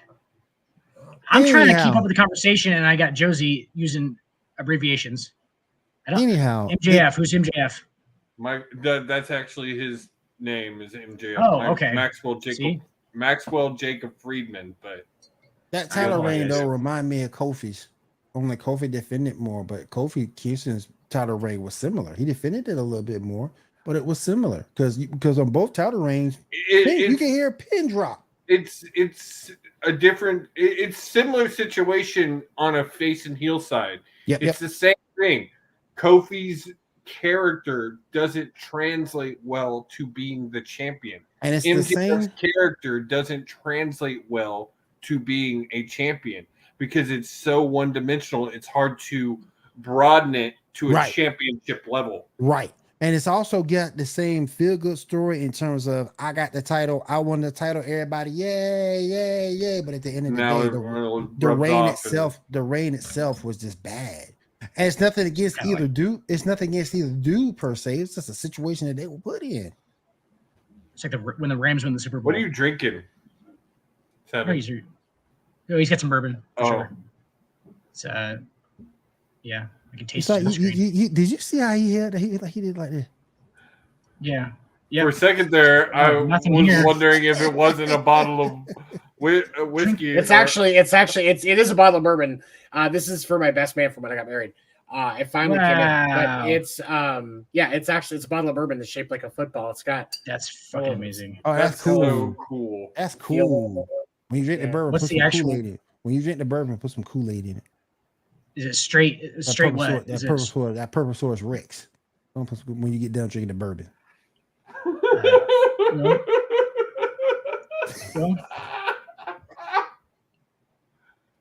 I said when you get done away from my bourbon. I said when you get done drinking the bourbon. Will said just chase it with a little bit of Sprite, Seven. Put a little bit of Sprite, man. Get the Kool-Aid, put some Sprite in there when you get done drinking the bourbon. Maybe a cherry. You'll be all right, man. Put the cherry in there, you'll be all right. Drink the bourbon first. I drink bourbon straight with an orange peel in it. A little bit of ice and an orange peel in it for the citrus. That's all you need. You don't You don't drink anything else with bourbon. That's just. No, I'm just saying, drink the bourbon half of first. Manhattan. Drink the bourbon first, and then put the Kool-Aid with the what you call it in the flask. That's all I'm saying. Drink the bourbon first. So you're saying mix it together? No, drink the bourbon first. After he drinks the bourbon. After he drinks the bourbon, put Kool-Aid in that container. He just wants to see purple Kool-Aid in that purple Kool-Aid in that container. That's all he wants. Oh, I got you. Yeah, drink the bourbon some first. fluorescent stuff. Yeah, put the bourbon. Drink that first. Or knock that out, and then. Or like when we were in college, and people would be like, "Oh, I'm going to save the booze bottle, and then I'm going to put glow stick powder in it so that it glows with the lights off in the room." No, I'm not fucking 20. You know you had one, bro. You had Christmas lights behind some bourbon bottles. Yes, we all fucking did. I'm middle-aged. I'm middle-aged now. I have motorcycle grow calendars now. I just got rid of those bottles, man. I'm just working off that first phase. I just got rid of the bottles. They're still just threw them away. Serious stuff. But yeah, I just think wrestling, man, we need to go back. We need to go back to. And Josie, you're gonna kill me from saying this, but I don't like the way wrestling is heading right now. It's got a lot of bad, got some good, but it's also got a lot of bad. And I just want to see the bad go away. People not defending titles. People not talking like they used to. 3-hour shows that shouldn't be a 3-hour show should be a 2. They're not necessarily talking about matches. It's just things in the business in general. Yeah. What I was going to say, the style in the wrestler is probably the best we've ever seen. Mm-hmm. But it's just everything else. It's just everything else around it is pissing me off. Which is the problem because it's sports entertainment. And the truth of the matter is there's too much content. The companies are putting out too much. I mean, like we've talked about this. It's almost a 40-hour job if you want to be able to keep up on everything as far as the major productions right now. God help you if you actually want to be a human being and be, understand some of like a local indie scene or some of the up-and-coming guys that might be getting ready to make an appearance on NXT or working in that direction. Like, there's too much content. Like, and it's not like with football or baseball or basketball where you can follow your team and watch and watch stats on the other side and just have an understanding. Because that's not how it works with wrestling. They need to streamline this content, or they're going to content themselves into the fucking ground. Everybody's going to be on overload, and they're going to start tuning out. Well, I've said it 1,000 times. AEW's got to this year figure out some kind of streaming service. WWE need to cut Raw back to 2 hours. That's never going to happen. And I know it ain't going to happen because Vince never going to happen. Because Vince is money hungry. Corporate media would never do that. They would never drag something out to make the most money out of it. Let's just be honest. Well, I feel like there is actually a guy who watches both shows, Raw, SmackDown, and AEW Dynamite, and tells you on how much wrestling you get between the 3 shows and their run times. It's 30 minutes, maybe. For the 3-hour Raw, you get 45 minutes to an hour of wrestling. For a 2-hour SmackDown, you get about 30 minutes to 45 minutes of wrestling. For 2-hour Dynamite, you're going to get 1 hour and 20 minutes of wrestling. That's ridiculous. And mind you, 30 minutes of that is commercial time. Yep. About to say commercial time counts too. So 10 minutes of their entire show is non-wrestling. Yep. But dude, my question every time about this is like, I know that you guys want to see the actual wrestling. Like the purists want to see, the people who actually enjoy the sport want to see the actual wrestling. But like, have they just decided that the people who are going to be fair weather fans and the people who aren't hardcore fans are just going to want the rest of the drama stuff? Like that's what they've decided, kind of. But those statistics right there. But here's the thing: look at the Attitude Era. In the Attitude Era, one of the reasons that the Attitude Era had a beautiful balance of drama and wrestling. Like I honestly, I feel, but it's gotten so far out of balance in the WWE. And I feel like, honestly, with AEW, one of the reasons why they haven't blown up even more is because there's more wrestling.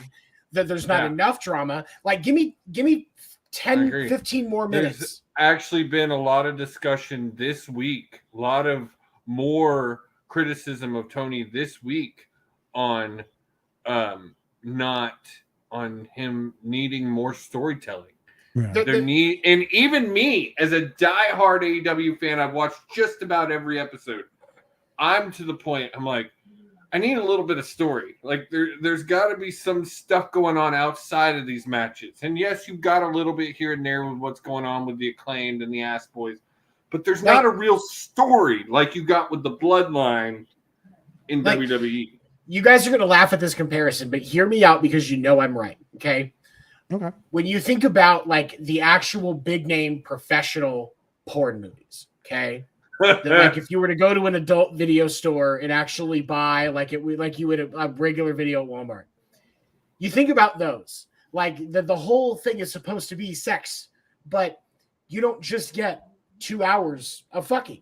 Like it's a split about 50-50 between story and fucking, right? Wrestling should be doing about 50-50 story and fucking. I'm just saying. I think if you balance that out like that, you have a good blend. We want Brazers, not Pornhub amateurs. Exactly. Brazzers. You really just want some production value. That's really what you want out of it. And you know what, Tony? See, I'm on the school that wants 100% AEW. I'm looking for the hardcore to the hardcore 100% of the time, and I'm willing to pay for it. You know what I'm saying? So that's what I. This is my as far as pornos go. That's what I like. I'm sure they can get your password, man. I need your he doesn't have any. That is a genie. That is a genie we cannot let out of the bottle, my friend. We can't get back into the bottle. Let's say that. But if it gets out. Oh my goodness. All right. That could go on this topic for hours, but yeah. AEW definitely needs to do more. Like I am really getting to a point where Tony needs to bring in another writer. It needs to be someone else and someone with wrestling writing experience. And WWE need to cut the hell back. In WWE, I don't know. I mean, I was excited, but now with Brock Lesnar and Omos, I'm just like, if you go back, Vince's hands all over it. If you go back and look at the hours, you just been watching WWE programming. That's just sick. That's what, like, I think we've talked about like 18 to 20 hours a week just on that. If you just watched their three main shows, SmackDown, Raw, and NXT, you're looking at 10 hours. 10 hours a week for 40 hours. You basically working a job to watch WWE. And then to do AEW, you're looking at about a little over that if you watch their YouTube shows. But if you just watch their main shows, 3 hours. See? Hey, so if in porno terms, then we all know what the Royal Rumble is, right? Everybody knows. Everybody's on the same page. And on that note, let's move over real quick. This is my fault. I take ownership. I'm sorry. You walked us into this. This is my fault. This is 100% my fault.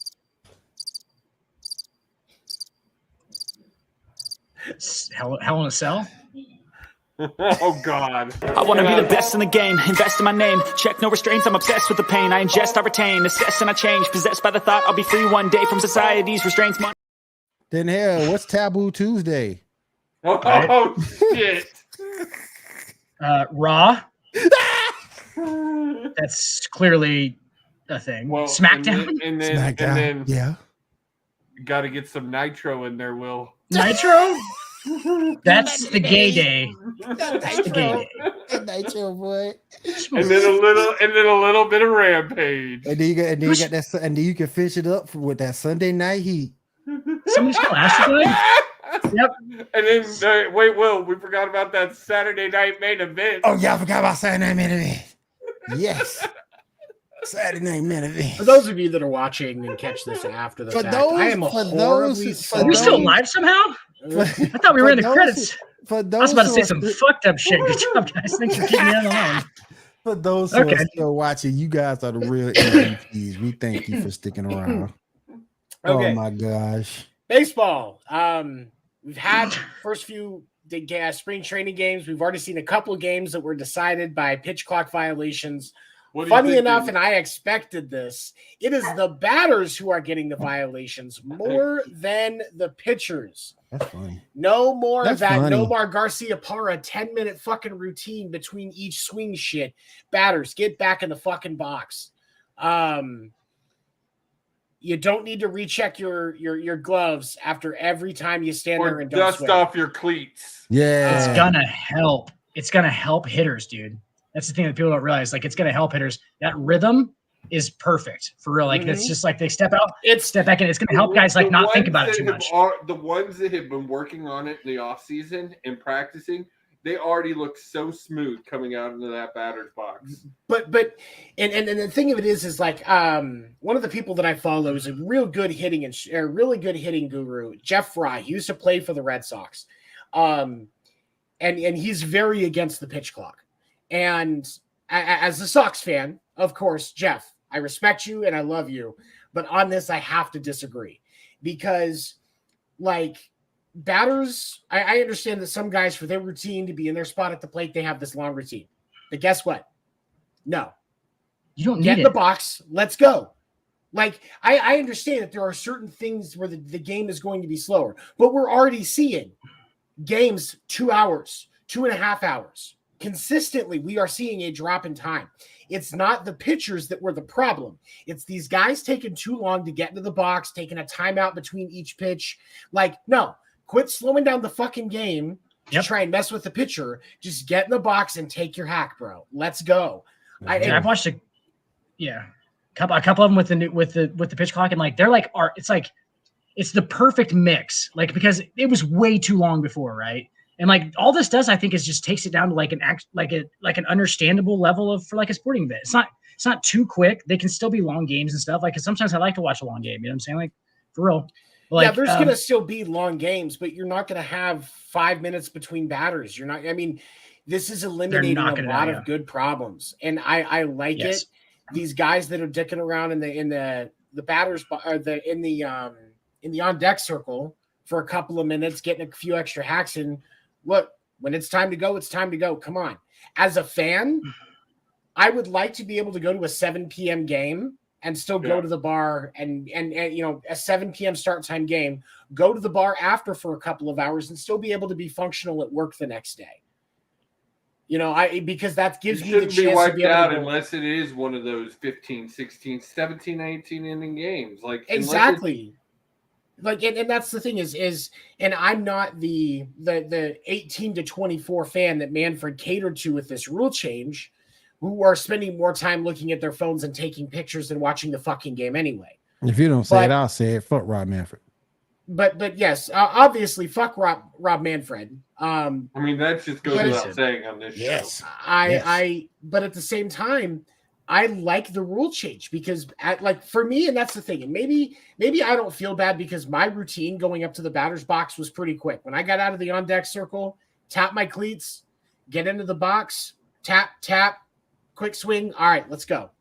I mean, that's all I need. And Tony, mine was exactly like that, except for it was tap, take the walk. Tap, try and get a walk. Tap. Plus hopefully hits you. Plus, baseball needs to do something because it's not what it used to be. It used to be Americans' pastime back in the day. It's not that anymore. There was no other sports rounds. NFL. But the thing of it is, before, like, about the time that the early part of the steroids started in the late 80s, early 90s, this is actually when baseball started the games started to get a lot longer. And part of it is that batters were like, I don't have to rush up. I'm going to take my time, make the pitcher wait on me. And it's supposed to be, and it's like, I can get that, the mental advantage, because you don't want the pitcher in a rhythm. Right. But at the same time, as a batter, I want to be in a rhythm because that means I have a better chance of getting a hit. Yep. So at the same time, like, and for me, as somebody that's a competitive person, I'm my best when I'm in a rhythm. That pitcher's going to be his best when he's in the rhythm. When I knock that ball for a double, I know that it was because I am better at hitting than he is pitching. Right. For me, like, I love it. I like the way it's going. There's people that are going to be frustrated because you're going to see some games decided by it early in the season.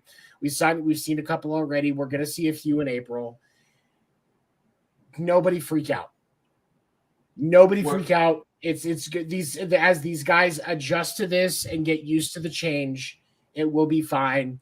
You will not see near the pitch clock violations in July that we see in April. Oh yeah. I agree. Seven, what are you thinking of some of the other changes, like the shift being banned now? Have you seen effect by it? I mean, you do. There is, because I think you are seeing a little bit more offense in games. And what a lot of people forget about this is baseball already has, because you can have a team get 10 hits in a game and only score 2 runs. Because you'll have 1 or 2 guys get on in an inning, and then after a couple of flyouts and a couple of strikeouts, that's it. You've just got a guy left on first and second. Like, that happens a lot in baseball. What I think, honestly, is the truth is that's just going to happen more. But on the box score, instead of it being 7 hits a game on average, it's going to be 8 or 9. 8, yeah. 8.5, 9. You're going to you'll have that random game where it's 10-7 or something like that. Right.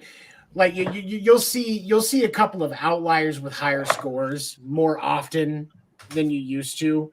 But the truth of the matter is the pitch clock is really speeding up the batters, and batters should have been working on this. If you're just rhythm, any batter that is choosing to spring training to be when they're working on getting their timing down for this, you're going to see some guys with some Joey Gallo line batting averages to start the season because they keep getting strikes and ended up getting struck out because they're not getting into the fucking box.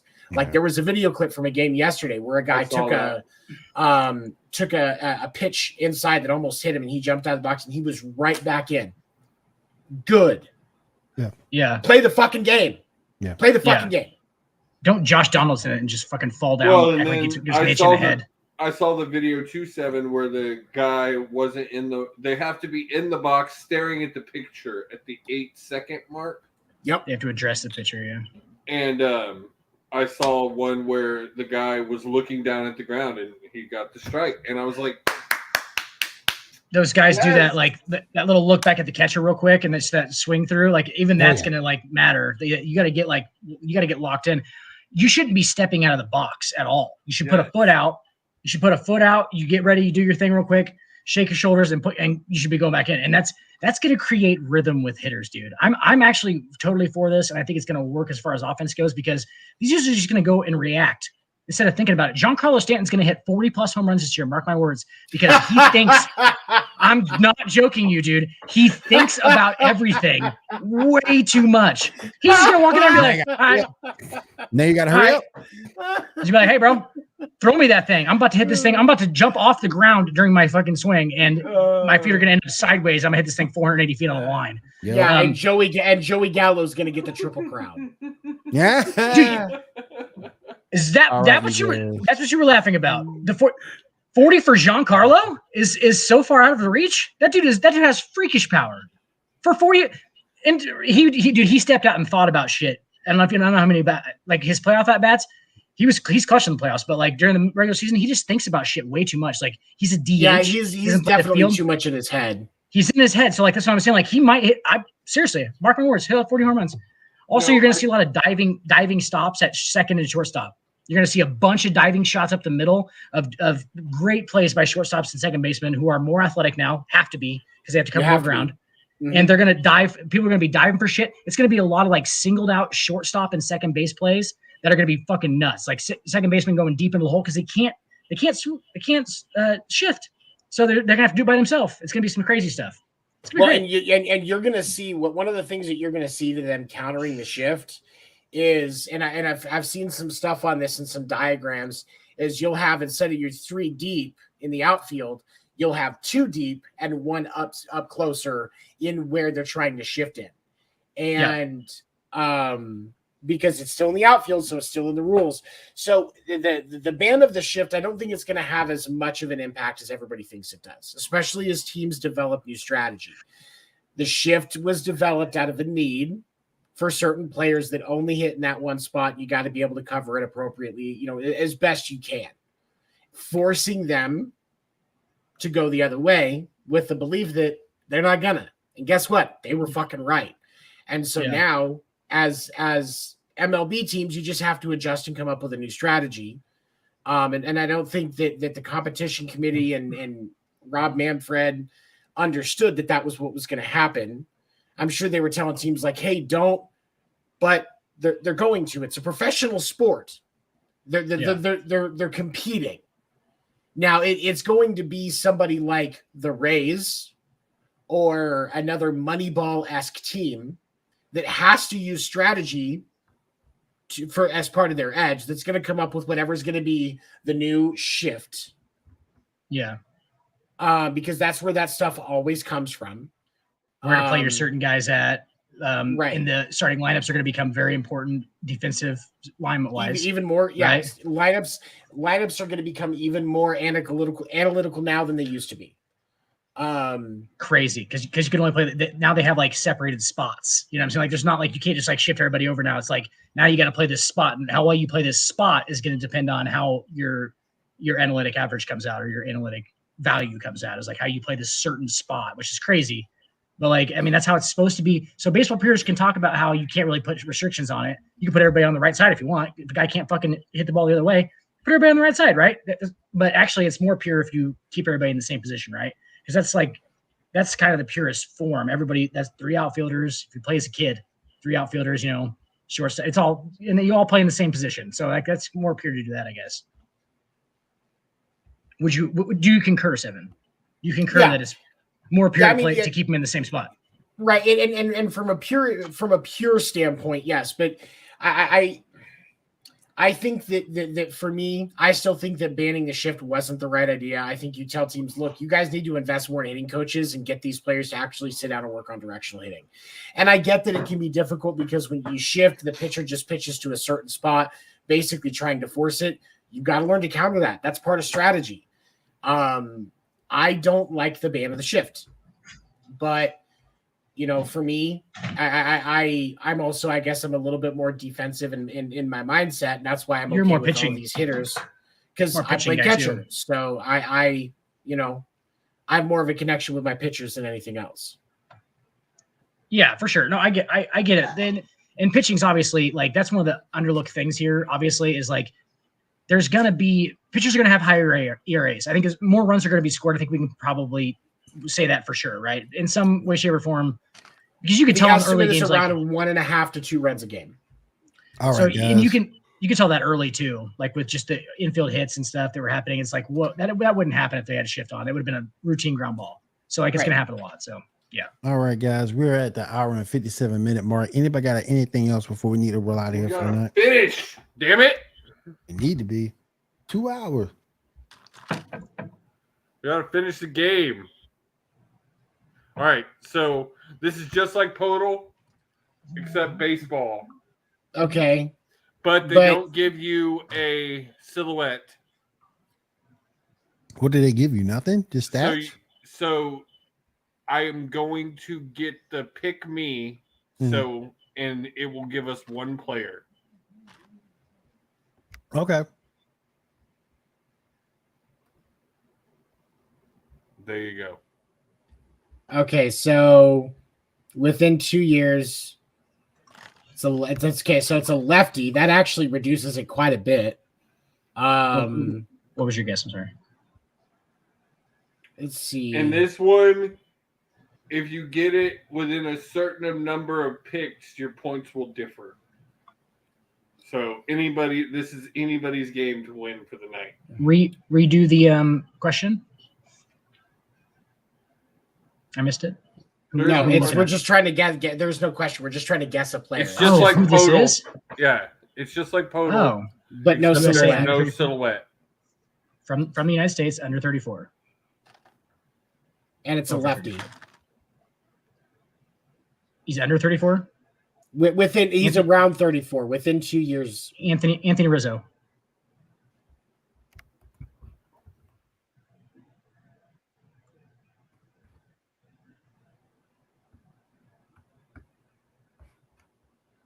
He's not one of the first ones. Ooh, good one, Dan. So he's not a first baseman, but he's a lefty, United States, age 33. And he's 33. He's in the AL East. No, not the AL East, but Ooh. He Joey plays in Votto. either that league or that division. One of the two. Okay. Votto. Joey Votto. That's interesting.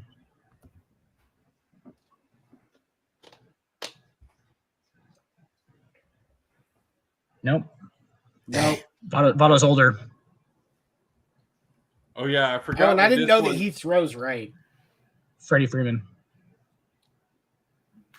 Because I don't know. Freddie's, yeah, I guess age-wise, yeah. Freddie. Sorry, he's in the AL. He's 33. No. For sure. Not him, though. So left. It's in the AL East then, probably, or the EL. It's got to be in the. It's an American. It's either an American League or an East Division. Oh, that's interesting. Yeah. EL East. It's American EL East.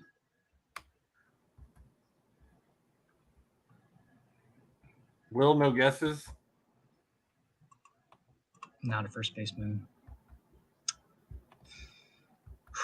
33 years old. That's interesting. Hold on. And he's a lefty. Yeah. That's the kicker. Is it Kyle Schwarber?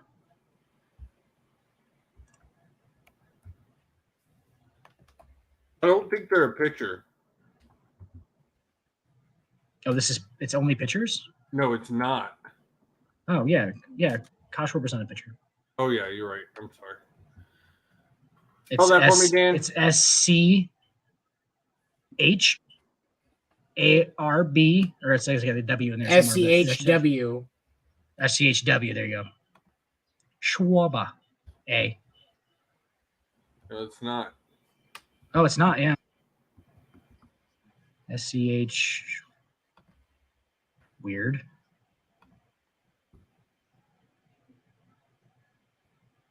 Kyle. Hey, Kyle. You want to get hair? It's not coming up at all. Yeah. What?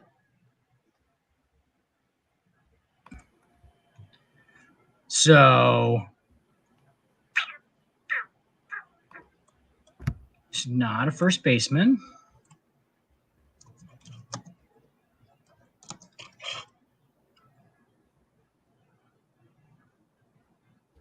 This is crazy. Wow, so Schwarber didn't work, right? I'm gonna look up Schwarber. How do you spell it? Because I feel like it is him. Yeah, it's SCHWARBER. How do you spell his first name? Kyle, Kyle. Kyle. He is not coming up. That's weird. SCH Warber, yeah. He's not 33, I don't think, but he's a little younger. That's crazy, dude.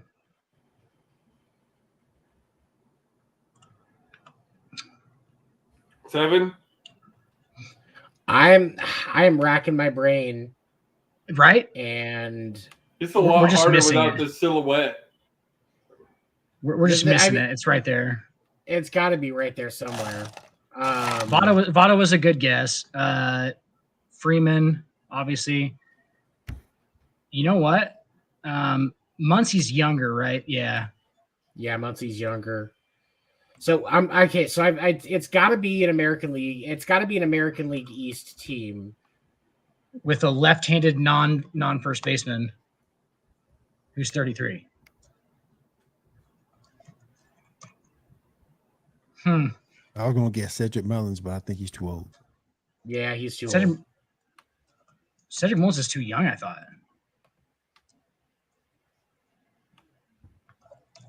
Isn't he? Not coming up. That just seems weird.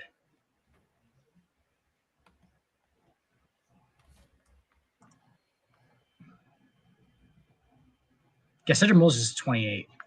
That's cool. No, he's 33. Yeah, that's what I'm saying. Like Cedric Moses is too young. Too young. I'm sorry.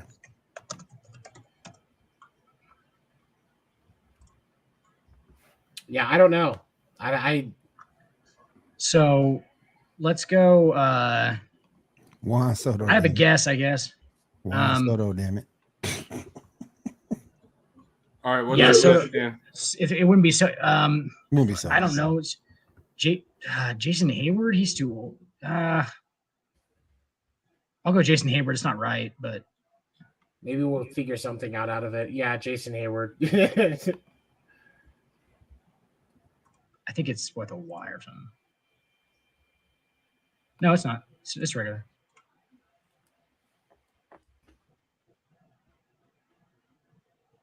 And then it's HEW or HEY. Not That's coming up. weird. It's weird why some players aren't coming up. I was gonna say these guys do play though.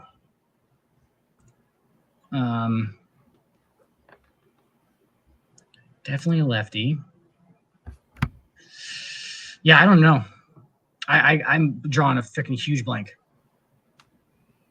All right, I'm just gonna fill it in and see. What the fuck is going on? I'm just curious now. Yeah, I don't know. I don't know who this is. Well, now it's glitching as a motherfucker every time I try to type something in. All right. Scott Alexander, NL West, no. Okay, so it's an AL West team.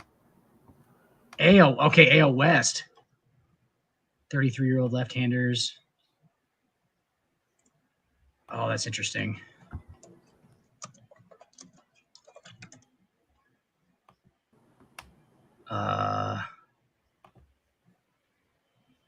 Why do I feel like we got it and it was like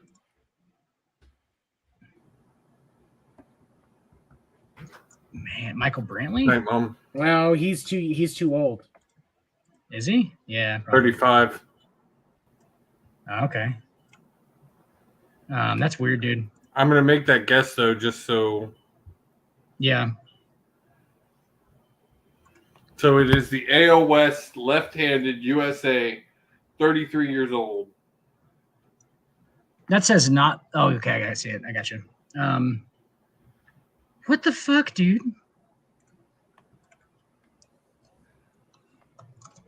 I don't even know.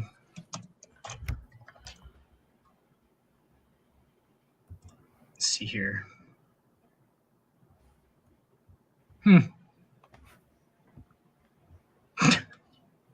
So weird. This game does not like my computer. I have no fucking clue.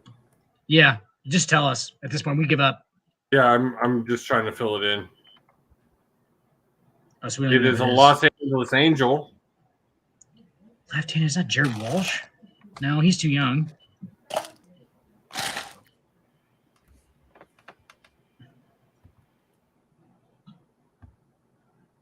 That's all. That's crazy, dude. There's Still no good. way it's an Angel. If it's an Angels player, Is he a real guy? Just kidding.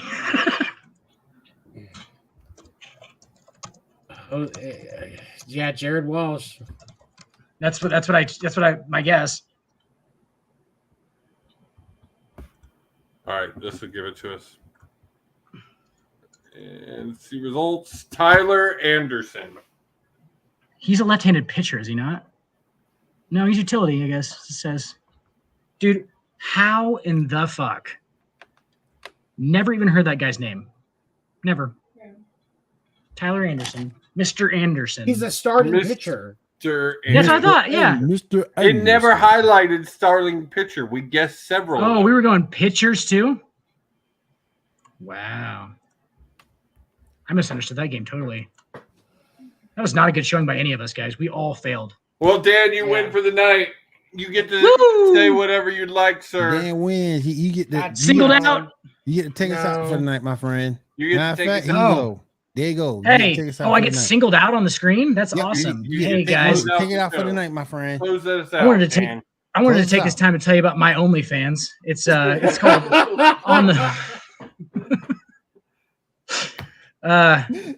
Just connected my Twitter account. That just came to Nebraska, so I'm selling these hats and Walmart and Trailer Parks merchandise. You can hashtag me at that cock don't lie 47 and have a good night, guys.